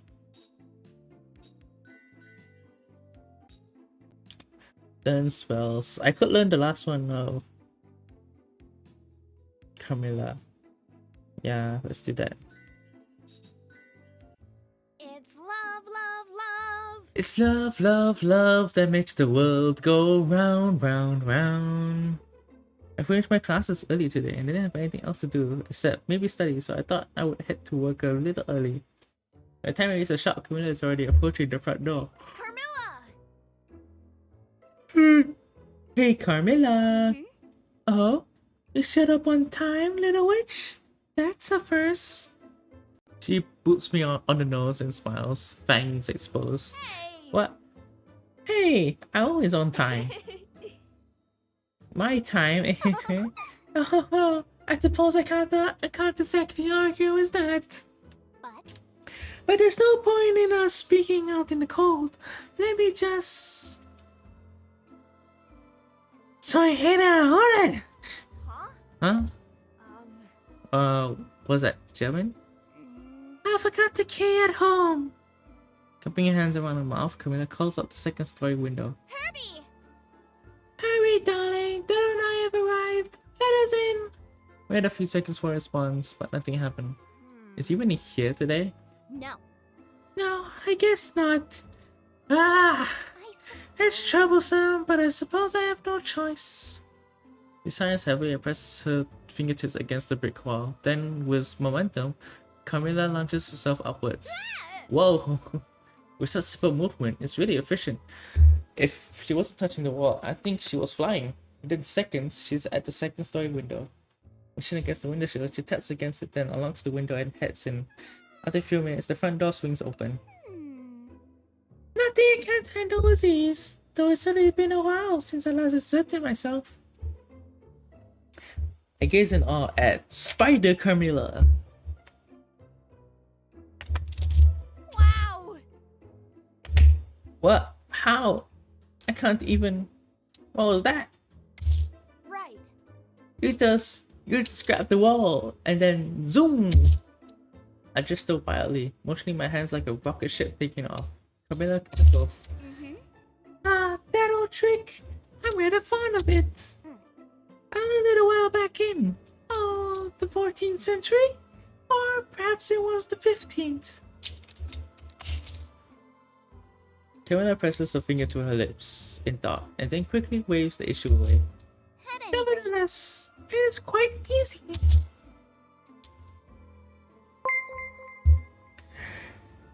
Oh my god, JJ! Oh my god, hi JJ! Thank you for the sub! Ayo! 1 month to Twitch, baby? Wait, is it one? Oh my god, yeah. Damn. Oh my god, it's so close to Twitch, baby. Ayo. Damn. It's been forever. Since I even start the stream. It's almost due, yeah.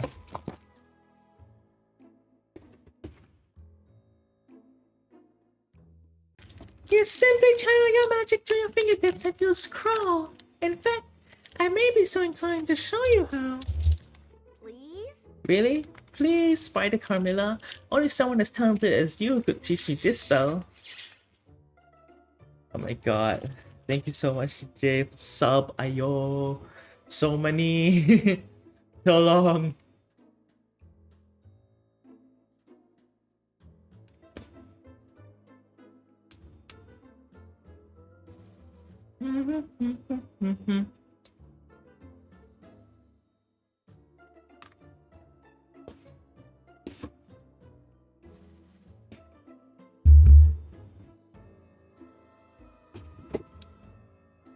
Dude, it has been about how long since I started. That's actually true. That's actually very true. You were the first one, I'm pretty sure.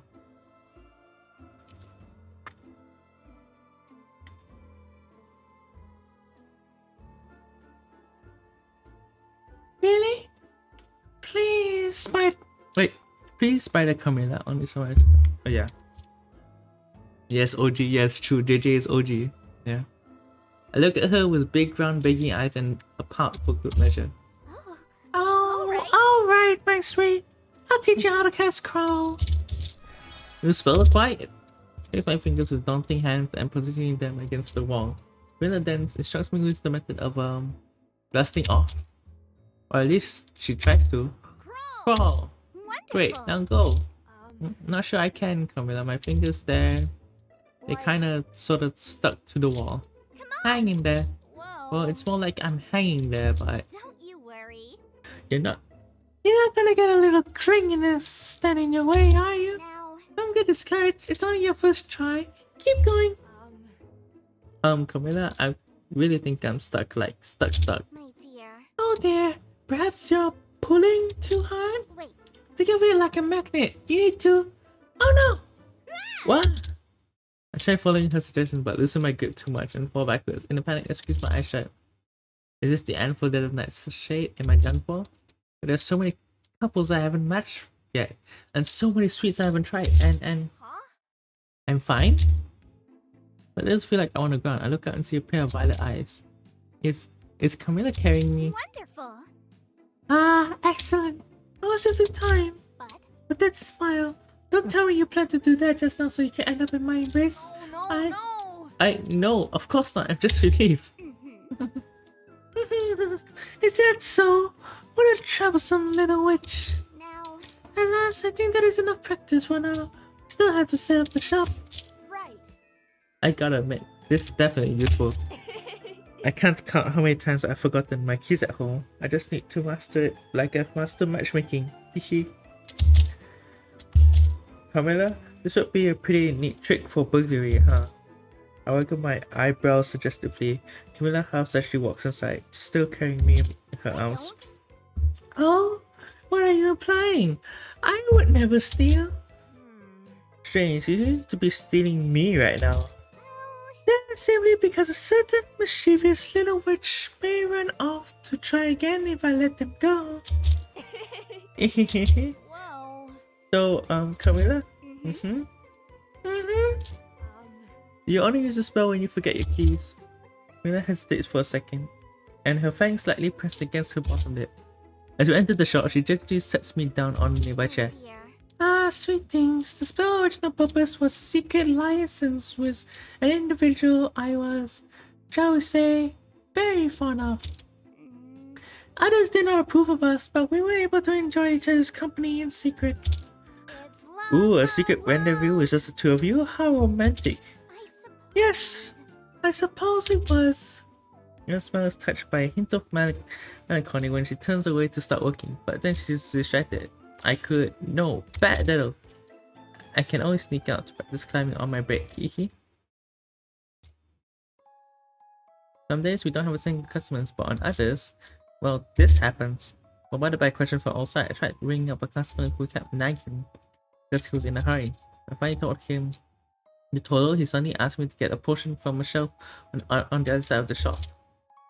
Decided to use cutter on my hand and send it back into the group to get one. At the same time, I put his purchase in the bag and somehow even managed to calculate the new total by the time the vial found its way to the register. My amazement, it was really easy to deal with 4 customers at once using this trick. Mr. West was so impressed by the skill that he increased my pay for the day, easy as a piece of pumpkin pie. Okay.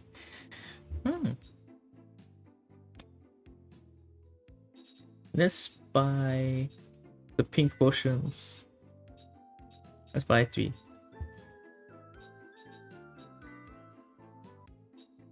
Ascend spells.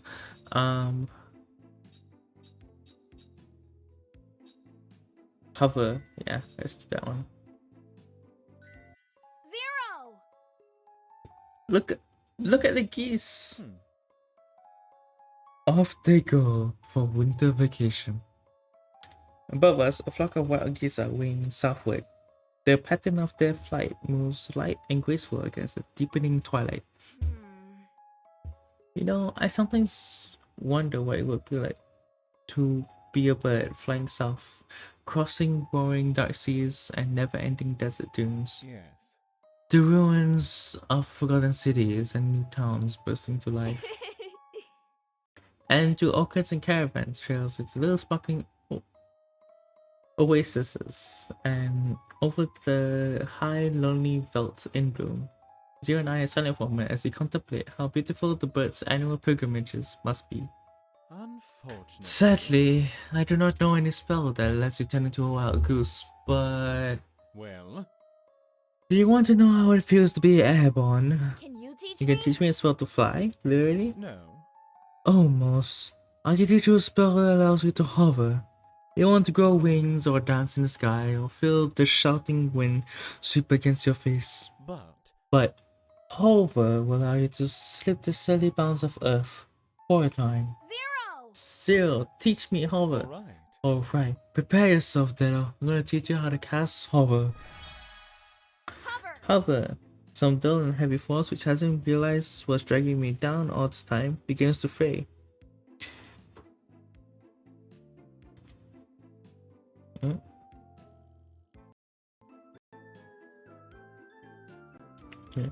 My shoulders feel light as though I slipped off a bag full of stones. 0. My feet, they're Yeah. no longer touching the ground. Yes, we have liftoff. I'm Don't worry. You find it difficult to keep upright in the air on your first attempt? Don't worry, it's perfectly natural. 0. I'm flying. Onto the spines into wings, the dry autumn breeze caressing my face, my hair, my skin. Alright. Geese, all you silly geese, watch this. I dart at the small clit, watching me half fascinated and half in curiosity. As I inch closer, they erupt in a cacophony of indignant cries and dart off in every direction, leaving me gasping with laughter. Yes. I can fly, 0. Let's fly south too. Unfortunately. If only we could. Huh? What's happening? My arms feel heavy. Don't. You've done extraordinarily well. For someone who has cast hover for the first time. Don't push your luck, Dedo. It isn't safe to try to climb any higher. Why not? I'm going to keep flying. Well, Time for you to come down to Earth before Earth drags you down and makes you flatter than a pancake. Flatter than a pancake. That's what happens when you run out of magic and gravity takes its Pay revenge. attention. This is hover, not insubstantiate. You still have a physical form after all. Eat! Reluctantly, I give in to the pulling cords that seem intent on bringing me down from the air. No. Those who just learn hover usually cannot keep airborne higher than a few inches and longer than a few seconds. But With more practice, you can learn to go higher and longer, but you will have a limit, as do I. Even you? I hit once again brushed the ground, find myself doubled over again, panting even though I just ran a marathon. Of course, at your altitude just now, we Portuguese can use hover pretty much indefinitely, but even we have a limit to what high we can reach before our magic fails us. When we cast hover, we use supernatural magic to surpass the limitations placed on us by nature for a minute, an hour, a day, but they're flight, Dedo. Give me a sec. Oreo.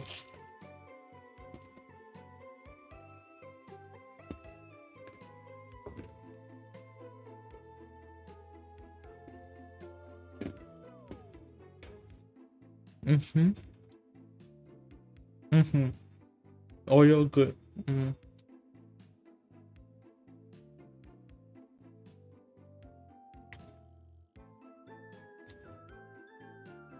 We turn to watch the last little specks from the flock of geese disappearing from view into the horizon. It's a magic all on its own. Well, Well, Huh? what? what's the matter? You've been sneaking glances at me for the better part of the last 2 hours. When are you gonna tell me what's the matter? Where are my thumbs and guns upwards and his face is there? I don't know. I don't know. Oh, Oh please, don't spare me. I can take it. Tell me. Am I wearing my shirt on the wrong way? Is my face disfigured by an outbreak of ghostly acne? Has a poltergeist pigeon splattered poltergeist dropping atop my head? Really? Are there really poltergeist pigeons that can do that? No. No. Which one makes your behavior all the more puzzling? We poltergeists do not change our appearance. Ever. Not in our dress, not in our acne, not even in the gassy droppings of poltergeist pigeons on our heads. But you have changed. I can't put my finger on it, but For the last for time. the last time, Dedo, poltergeists never outwardly change. Right. That's it. What? What's it? I'm sure. You've inwardly changed, I'm sure of it. I thought this since our last note. I thought this since some time now. Maybe longer than I know I knew. Like. I thought you feel different from how you used to be. Remember. You can't feel me, remember? No, No, I can, and I figured out exactly how. You're different. Astonish me. Astonish me then. Right. You're fading. His eyebrows rise, then suddenly fall, then bright red shine in his eyes that always radiate so profusely dims. Fading. I'm fading. Yes. Yeah, it's so gradual, day by day, that I never noticed it happening right in front of my eyes. But Zero, you're not as sharply defined as you were when we first met, or even a year ago. Zero, what's going on? Tell me. Remember. Do you know how poltergeists come into existence? Of course, let's see, a human dies somewhere, right? Then, You know. poltergeist comes. Poltergeists come from an existence where a person dies with an unresolved matter near and dear to their heart. That means. They, we cannot bear to leave this world having left undone that which we ought to have done. Oh, I try and wrap my brain around what he has told me, and my overworked brain at this potion cramming begins to fry. Zero watches my struggle and signs before signaling me to pay attention as he continues the explanation. Past. I've met malevolent poltergeists who were murdered and take to haunting the house of their death and tormenting those to try and live there. And I've met benevolent poltergeists who left the debt unpaid and in repentance tried to help the living. But what we all have in common is when the unresolved matter is resolved, we move on. Move on? Yes. Poltergeists are natural, and in nature's grand scheme of life and death, there is no place for us. That means. We are tied to this world by the unresolved matter our hearts cling to. When that disappears, so must we. Zero, you don't mind me asking, what does your heart cling to? I've forgotten. I've forgotten. Huh?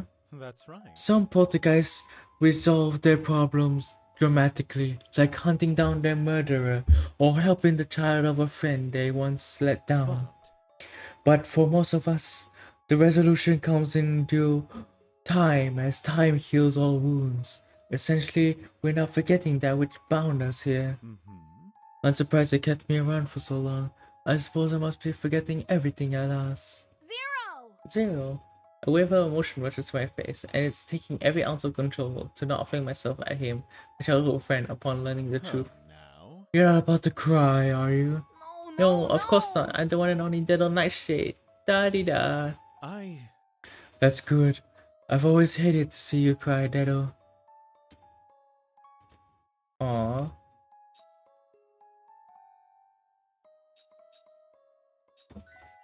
saying this, but you're saying that it'll disappear. way. I don't want that. Like, Because you're a ghost, I thought you'd always be here with me, all of us. You know. Nothing lasts forever. Not even poltergeists.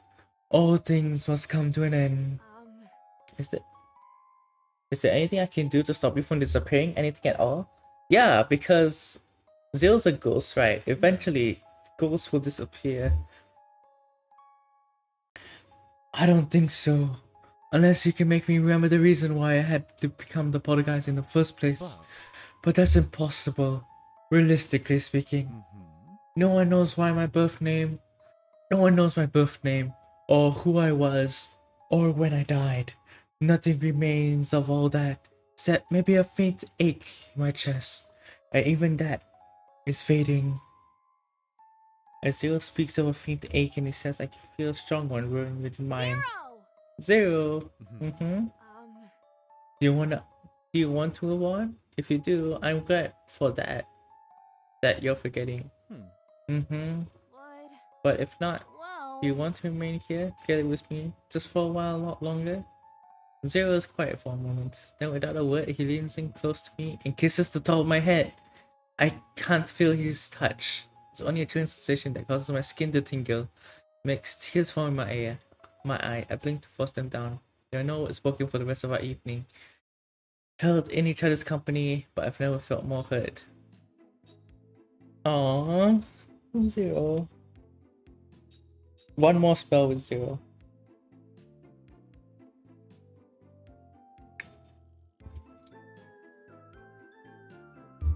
I almost learned all the spells. Almost.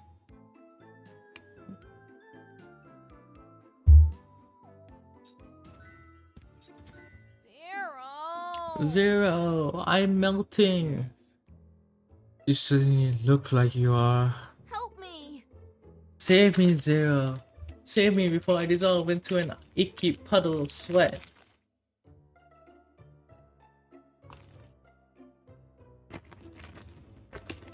It is hot. Okay. Sometimes it is hot. You know, hot. Hot. That's right, Zero, you know?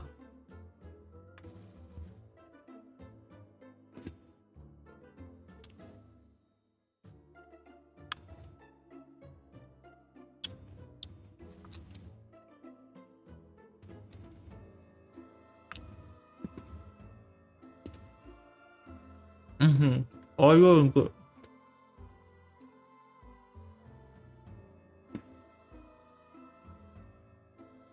I do like oil. Oil nice.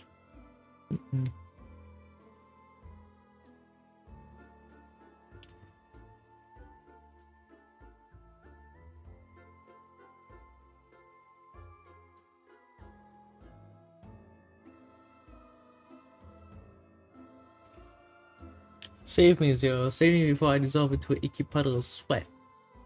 I reach towards him dramatically as sweat perspires aggressively on my forehead. My theatrics are of no avail as Zero fixates on something else. The dragons are preparing for their Halloween activities. He peers out the window to see unseasonably balmy evening. I wish this house had air conditioning. As do I. Then you might stop whining about the heat and focus more on passing your exams. Right. I got it. I press my hand together and give a little pleading pout. Zero, do your magic air conditioning trick. Pretty please with a pumpkin on top. For the last time, I'm not a magic air conditioner. I am a sinister and eerie poltergeist, which the magical chill that emanates from me is akin to the deathly chill of an open grave. Like a sinister eldritch air conditioning? No. No, not air conditioning of any kind whatsoever.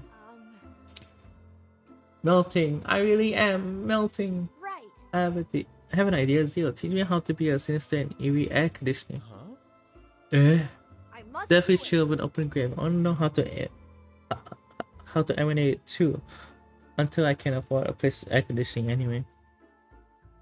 Fine. Fine, if you insist.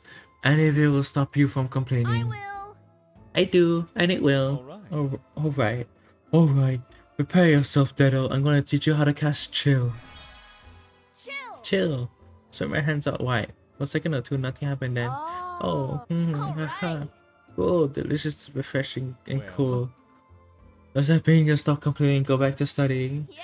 Yeah, thanks to your nifty spell, I might become Dedo Nightshade, the studious, the productive once more.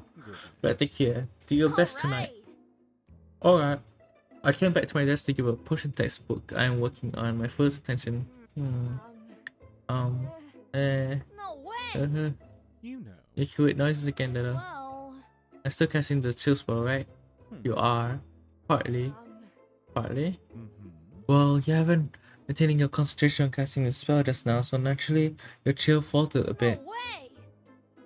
A bit? I'm trying to melt again. Wow, with more practice, I'm confident you'll be able to work on other things while casting chill in the background. Like your own personal air conditioner. But for now, it looks like you divert any tension away from the spell. The chill you cast won't be effective. How much more practice? Oh, give it 2 or 3 years. Maybe 4. No way. I'm doomed. Well, Oh well, since that I won't be able to study tonight anyway, might as well just focus on casting chill and enjoy the delicious cool air. No, you don't! Yeah, I knew this would be the case from the start. My sister eerie air conditioner. 0 signs and space signs. Instantly the room becomes a degree Celsius or 2 cooler. Well, can you study now? thank you. Thanks, Zero. You're the best. Stop it. I'm not doing it for you. It's only because there isn't any other way to get you to study, and your position is quite desperate enough as it is. But that's still doing it for me though. Go away. That's only because I don't want to be known for being friends with the witch who can't pass her Halloween exams. I'm happy you're my friend, Zero. Stop. Pipe down and get back to studying instead of... As it's been another tiring but productive night is preparing for my upcoming exams.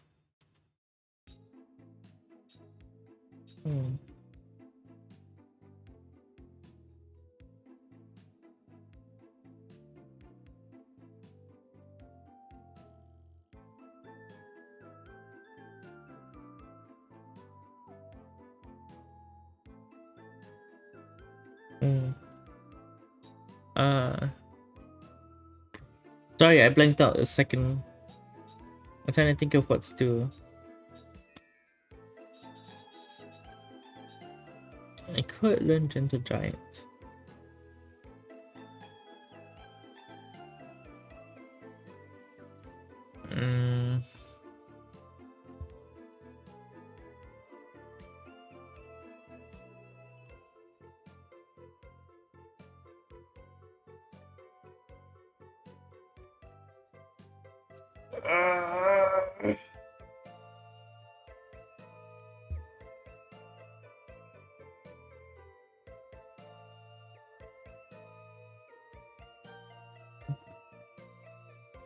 Let me get another Oreo.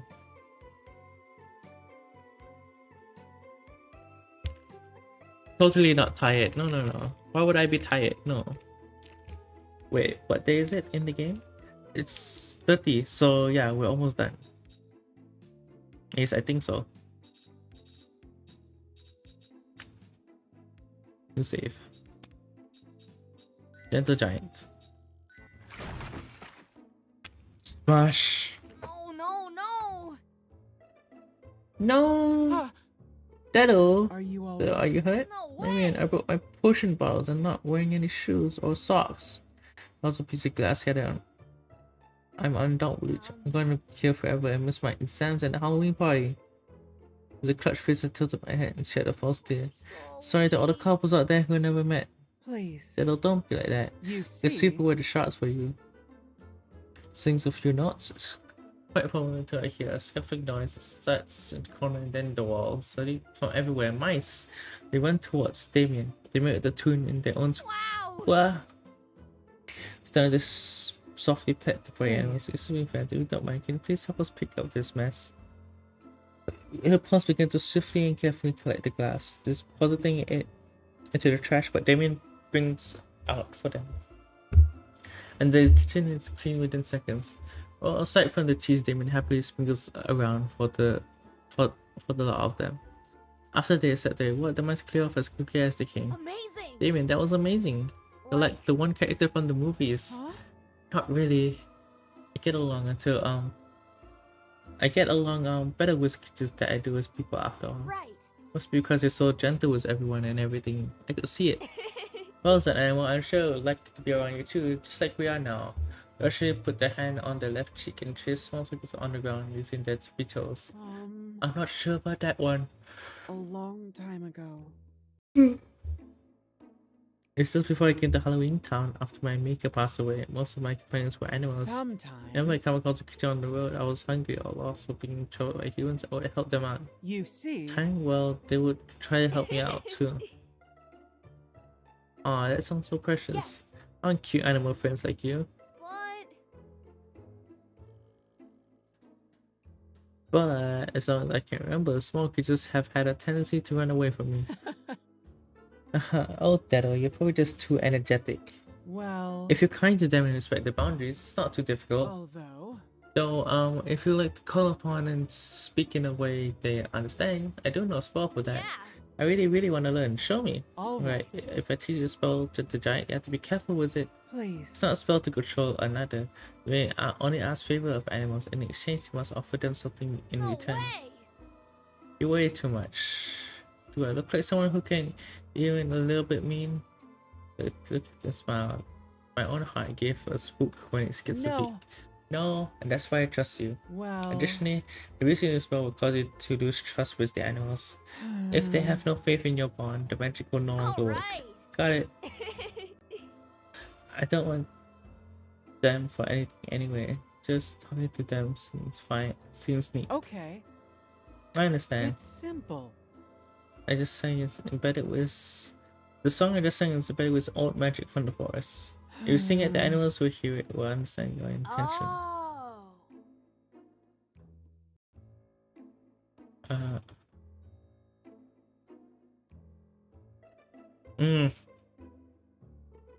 Come on. Watch closely. Okay, watch please. closely, Dado.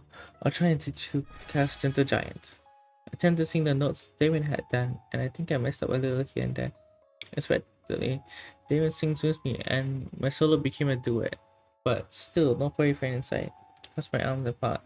It's because they don't trust me yet. Wait. No, Dado, look here. Turn around from near the entry of the cat. A small black kitten walks out to us.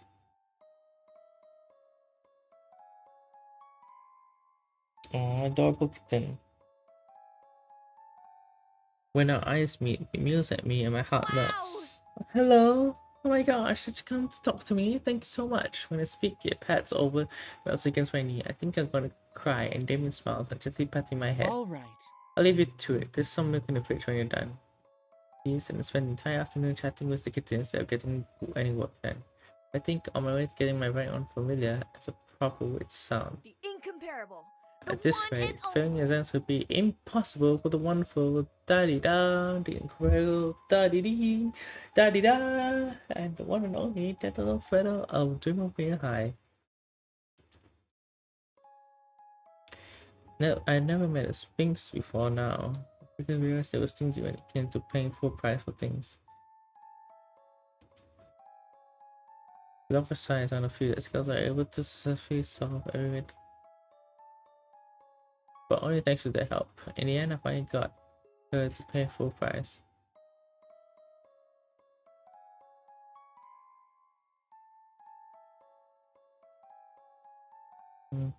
It was for to be so proud when you hear me have the difference to spin and ask for a bonus.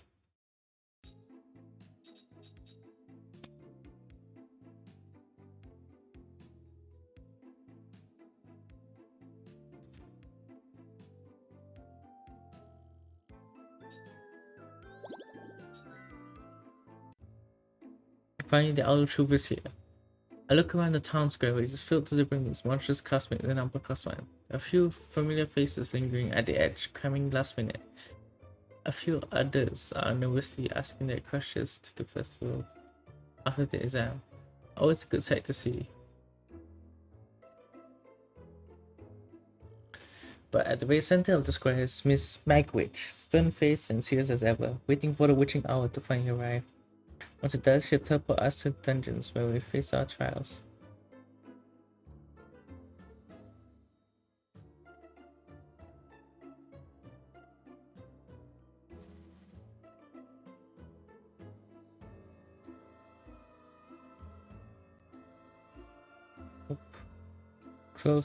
Close by is Mr. West, who tries to sell potions to anyone who doesn't look prepared enough. Alright, I've got a few minutes left before the exam begins. What can I do to help me pass?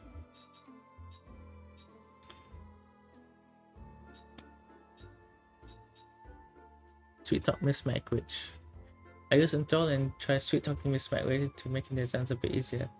As one of her worst students though, the spell didn't do anything at all. The heavy side she at least commands my effort and hands me a few extra potions. It's time. Finally Miss Magwitch. Voice rings out and everyone goes quiet. Remember, you finally go with finding the exit. If you run out of potions, I will teleport you back here and it will count as a failure. Now line up. Alright. Alright, let's get started afterwards.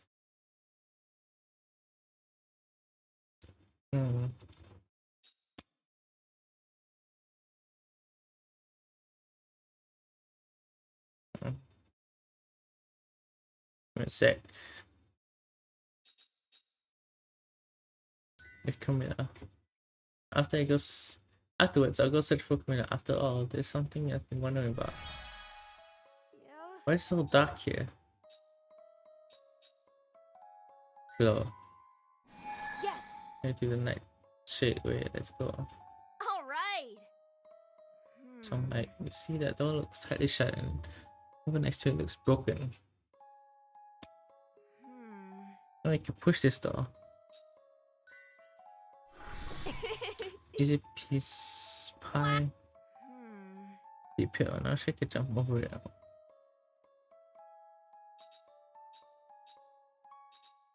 Wow.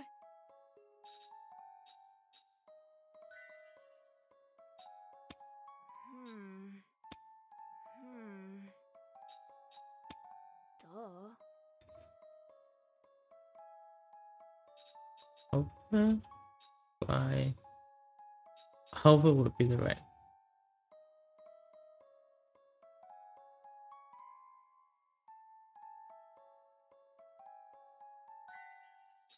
Hover.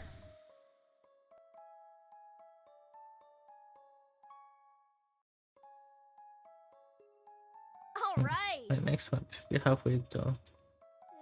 The zombie.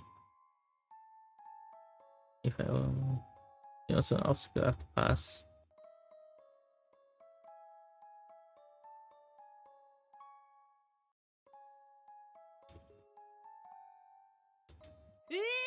Let's talk about this. A very dodgy nicotine. Well, just moments later he attempts to attack again. Fast approaching Delta is nothing. Whale! This him in motion, raising his claws to recover his ears. That's my lungs ran out of air. His legs finally give out and zombie falls unconscious. Oh, that was close. But Nightshade wins. Oh. You thought, what is it doing here?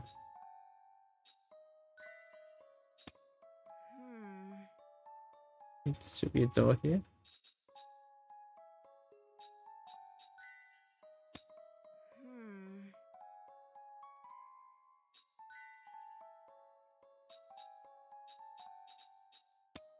Oh. Oh, there's a bat. Okay. Oh. Two red, one pink. So many options to do. Oh. Night creature. Night creatures answering called bat leaves name for the throne. Elephant, do you know how you get out of here? No, had to pet his head. Be nice, as Camilla said. After a long round of petting, Bat finally flutters towards the wall and bumps his head against the bricks. The glowing rune appears on the walls of magic runes. Appears after another finally. Whoa! The wall disappeared. Nice. I pat the bat once more. But it's amazing what before releasing it. No, smooth but. Huh? Is that the Reaper? Took me specially getting me here. Behind him seems to be the exit though. First to make sneak past the columns and out of his sight. Over just a voice is called, snow falls upon my ears. Halt! Eek! It wasn't bad, Waldo, but to move to the other world, you have to pay for your passage. Aren't you the Reaper? I am. Then why do you sound like the ferryman? Besides, I'm not there. I don't want to go to the other world. No matter, to get out of this room, you need to pay me 20 potions, no matter which color, huh? That's a rip-off. You gonna pass your exams or not? Alright. I have a batch of my very hard-earned potions. Luckily, he lets me pass after that without a hitch. Exams pass! Camilla! I burst into the human shop with reckless abandon, waving my hands enthusiastically in the air. Da-dee-da-da-da-dee! I passed my exams, I did it! Yes. We were rich and not tragically expelled. I thought she was at the register, but the moment I mentioned passing, all I catch is a glimpse of Camilla's cape fluttering as she rushes towards me. Take my hands in hers. Congratulations. Congratulations, my dear! I'm impressed. You've impressed me! Honestly, I had no faith in you when you passed the... honestly, I had no faith when... Honestly, I had no faith that you would pass the backwards established exam with only a week's worth of studying, and yet, here you are! What do you mean, had no faith? I was on the tutor of the most brilliant and the one and only Countess Camilla. How could I fail with such a brilliant mentor?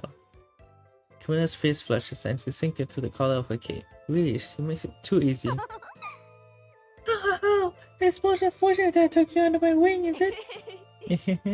If both her hands are squeezed and she shyly peers at me in response. If I hadn't seen her in action, I don't think I ever believed was any sort of hunter in the slightest. Which reminds me actually. Hey Camilla, do you remember a conversation from the other day where you outsmarted the vampire hunters? It's false. She lifts her head and fully faces me. Guess that answers that. How did you do it? It's been driving me peanuts. Well, I suppose you do deserve a little reward. Anyway. Truth is, I didn't. Now. The little mouse, though she had acted as bait, she was my savior that night. Girl from the picture rescued you? But I thought she was scared of you. Camilla nods. She was, and I'm still not entirely sure why she helped me, in spite of it all. Maybe.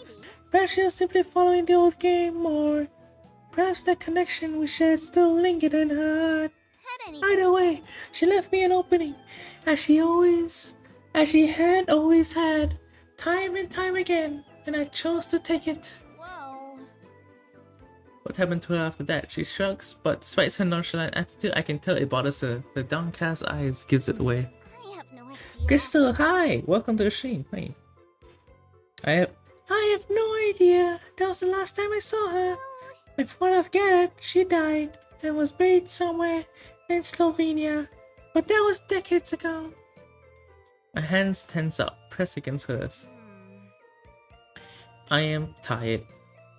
Do you want to see her again? Of course. Of course! I had intended to apologize properly upon our next meeting, but never got the chance.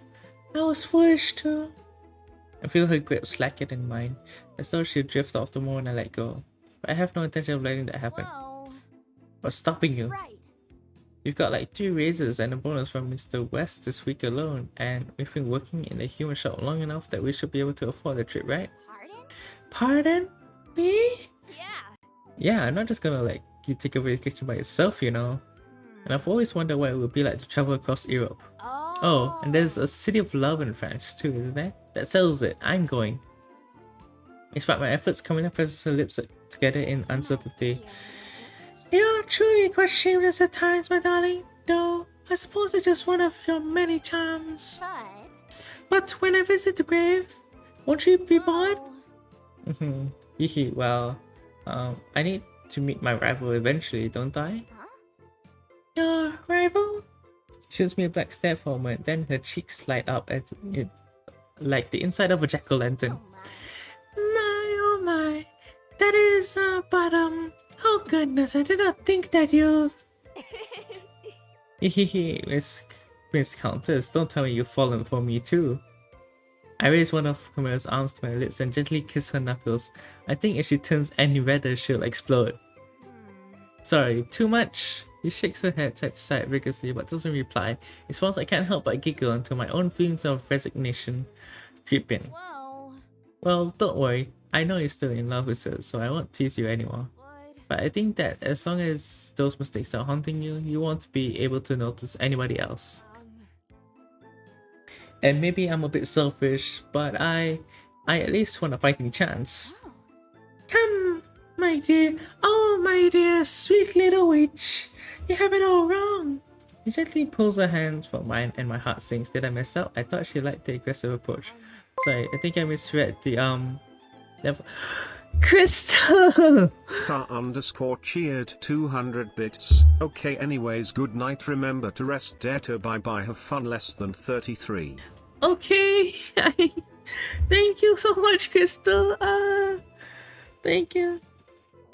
Sorry, I'll go. But before I can turn away, Camilla's hand on my cheek is on my cheek to meet me, and she draws me down into a kiss. My heart does backflips against my chest. When she gently pulls away, I feel my witch resolve begin to waver, having been suddenly overwhelmed by her soft lips. Is this a yes? Or is it a no? I'm getting lots of mixed signals here. You dummy. Oh, Dado, you dummy. The way I feel about her and the way I feel about you are completely different. She flicks the tip of my nose. I blink. Now, She may always be important to me, but that doesn't mean there is no room left for you. even if I'm not an immortal, Even if I'm not in a mall. of course. Of course. I plan to cherish all the time we have for the precious thing that it is. Aww.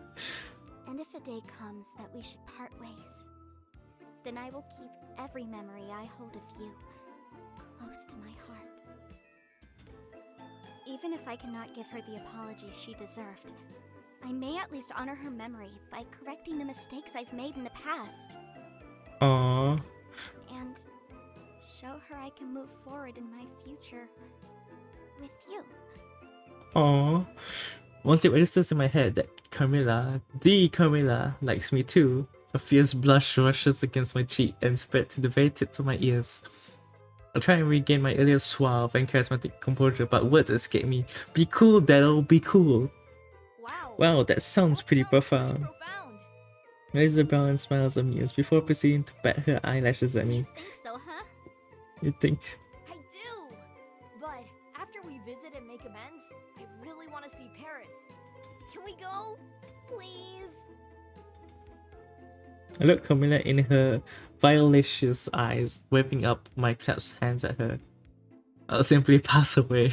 Damn. She stares at me for a moment, a little surprised, but there's such warmth to her gaze that I feel myself blush even more profusely than before. At long last, a soft chuckle escapes her lips. Oh, all right. The end. You've unlocked Camilla's ending. Until eternity ends.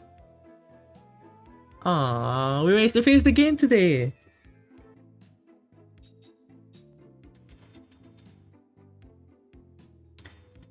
That me switch places fees. Actually, this game is free.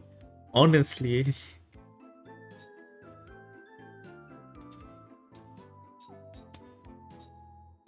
But yeah, we finished the game. Damn.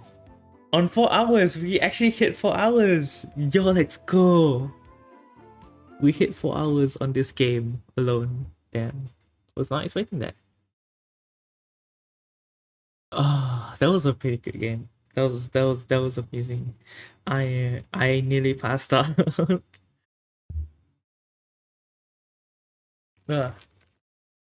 Who's still streaming, I wonder?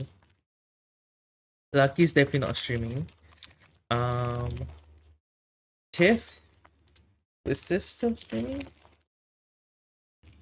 No, I won't rest. I will be in VC. Honorable is streaming. Pig is streaming. Jamie is streaming. Pink Kitty is streaming. Artie is streaming.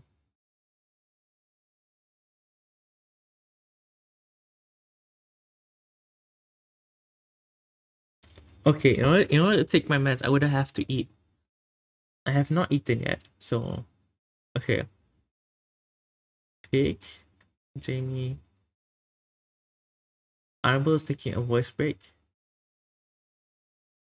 I see.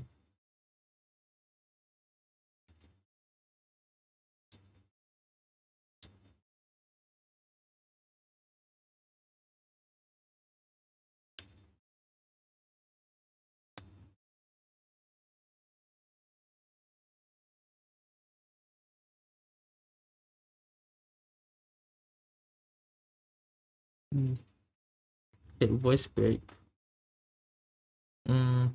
Jamie is Fortnite.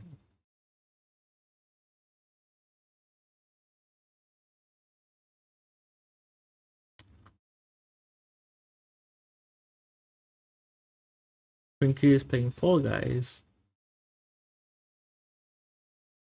RT is playing The Sims.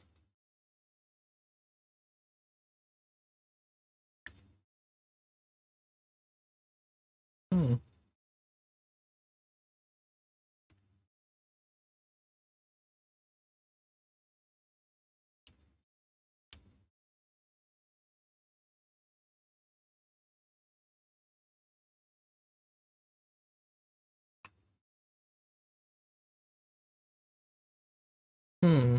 Give me a sec. Looking for someone to rate. Stay, people. Stay for wait. I kind of want to rate RT. Because it's been a while.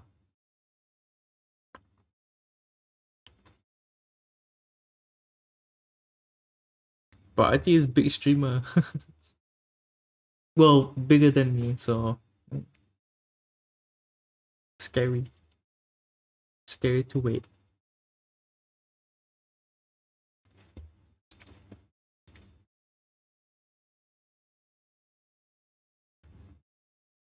I could just rate Jamie. Yeah, you know, we can just rate Jamie, yeah. Let's the wait the Jamie. But this, I'm sorry, okay? I'm scared because they bigger streamer and like, yeah, let's just wait Jamie. Jamie! Thank you everybody for joining the stream today. It was a fun stream. I might stream this again just so I can try and get the other endings, you know? Cause like, not gonna lie, it would be fun. Yeah. But yes, take care everybody. Hey, and also for those of you who have not joined, you guys can join the Discord. I'll be hanging out there. After stream probably. It's well after I eat dinner because apparently I have to eat dinner apparently, right?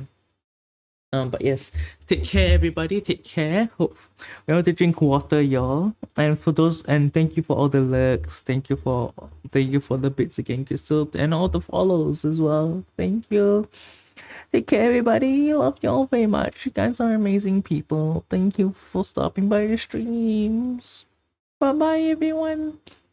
Bye bye. Let them break our hearts. No, my hearts, my poor little hearts. Bye bye.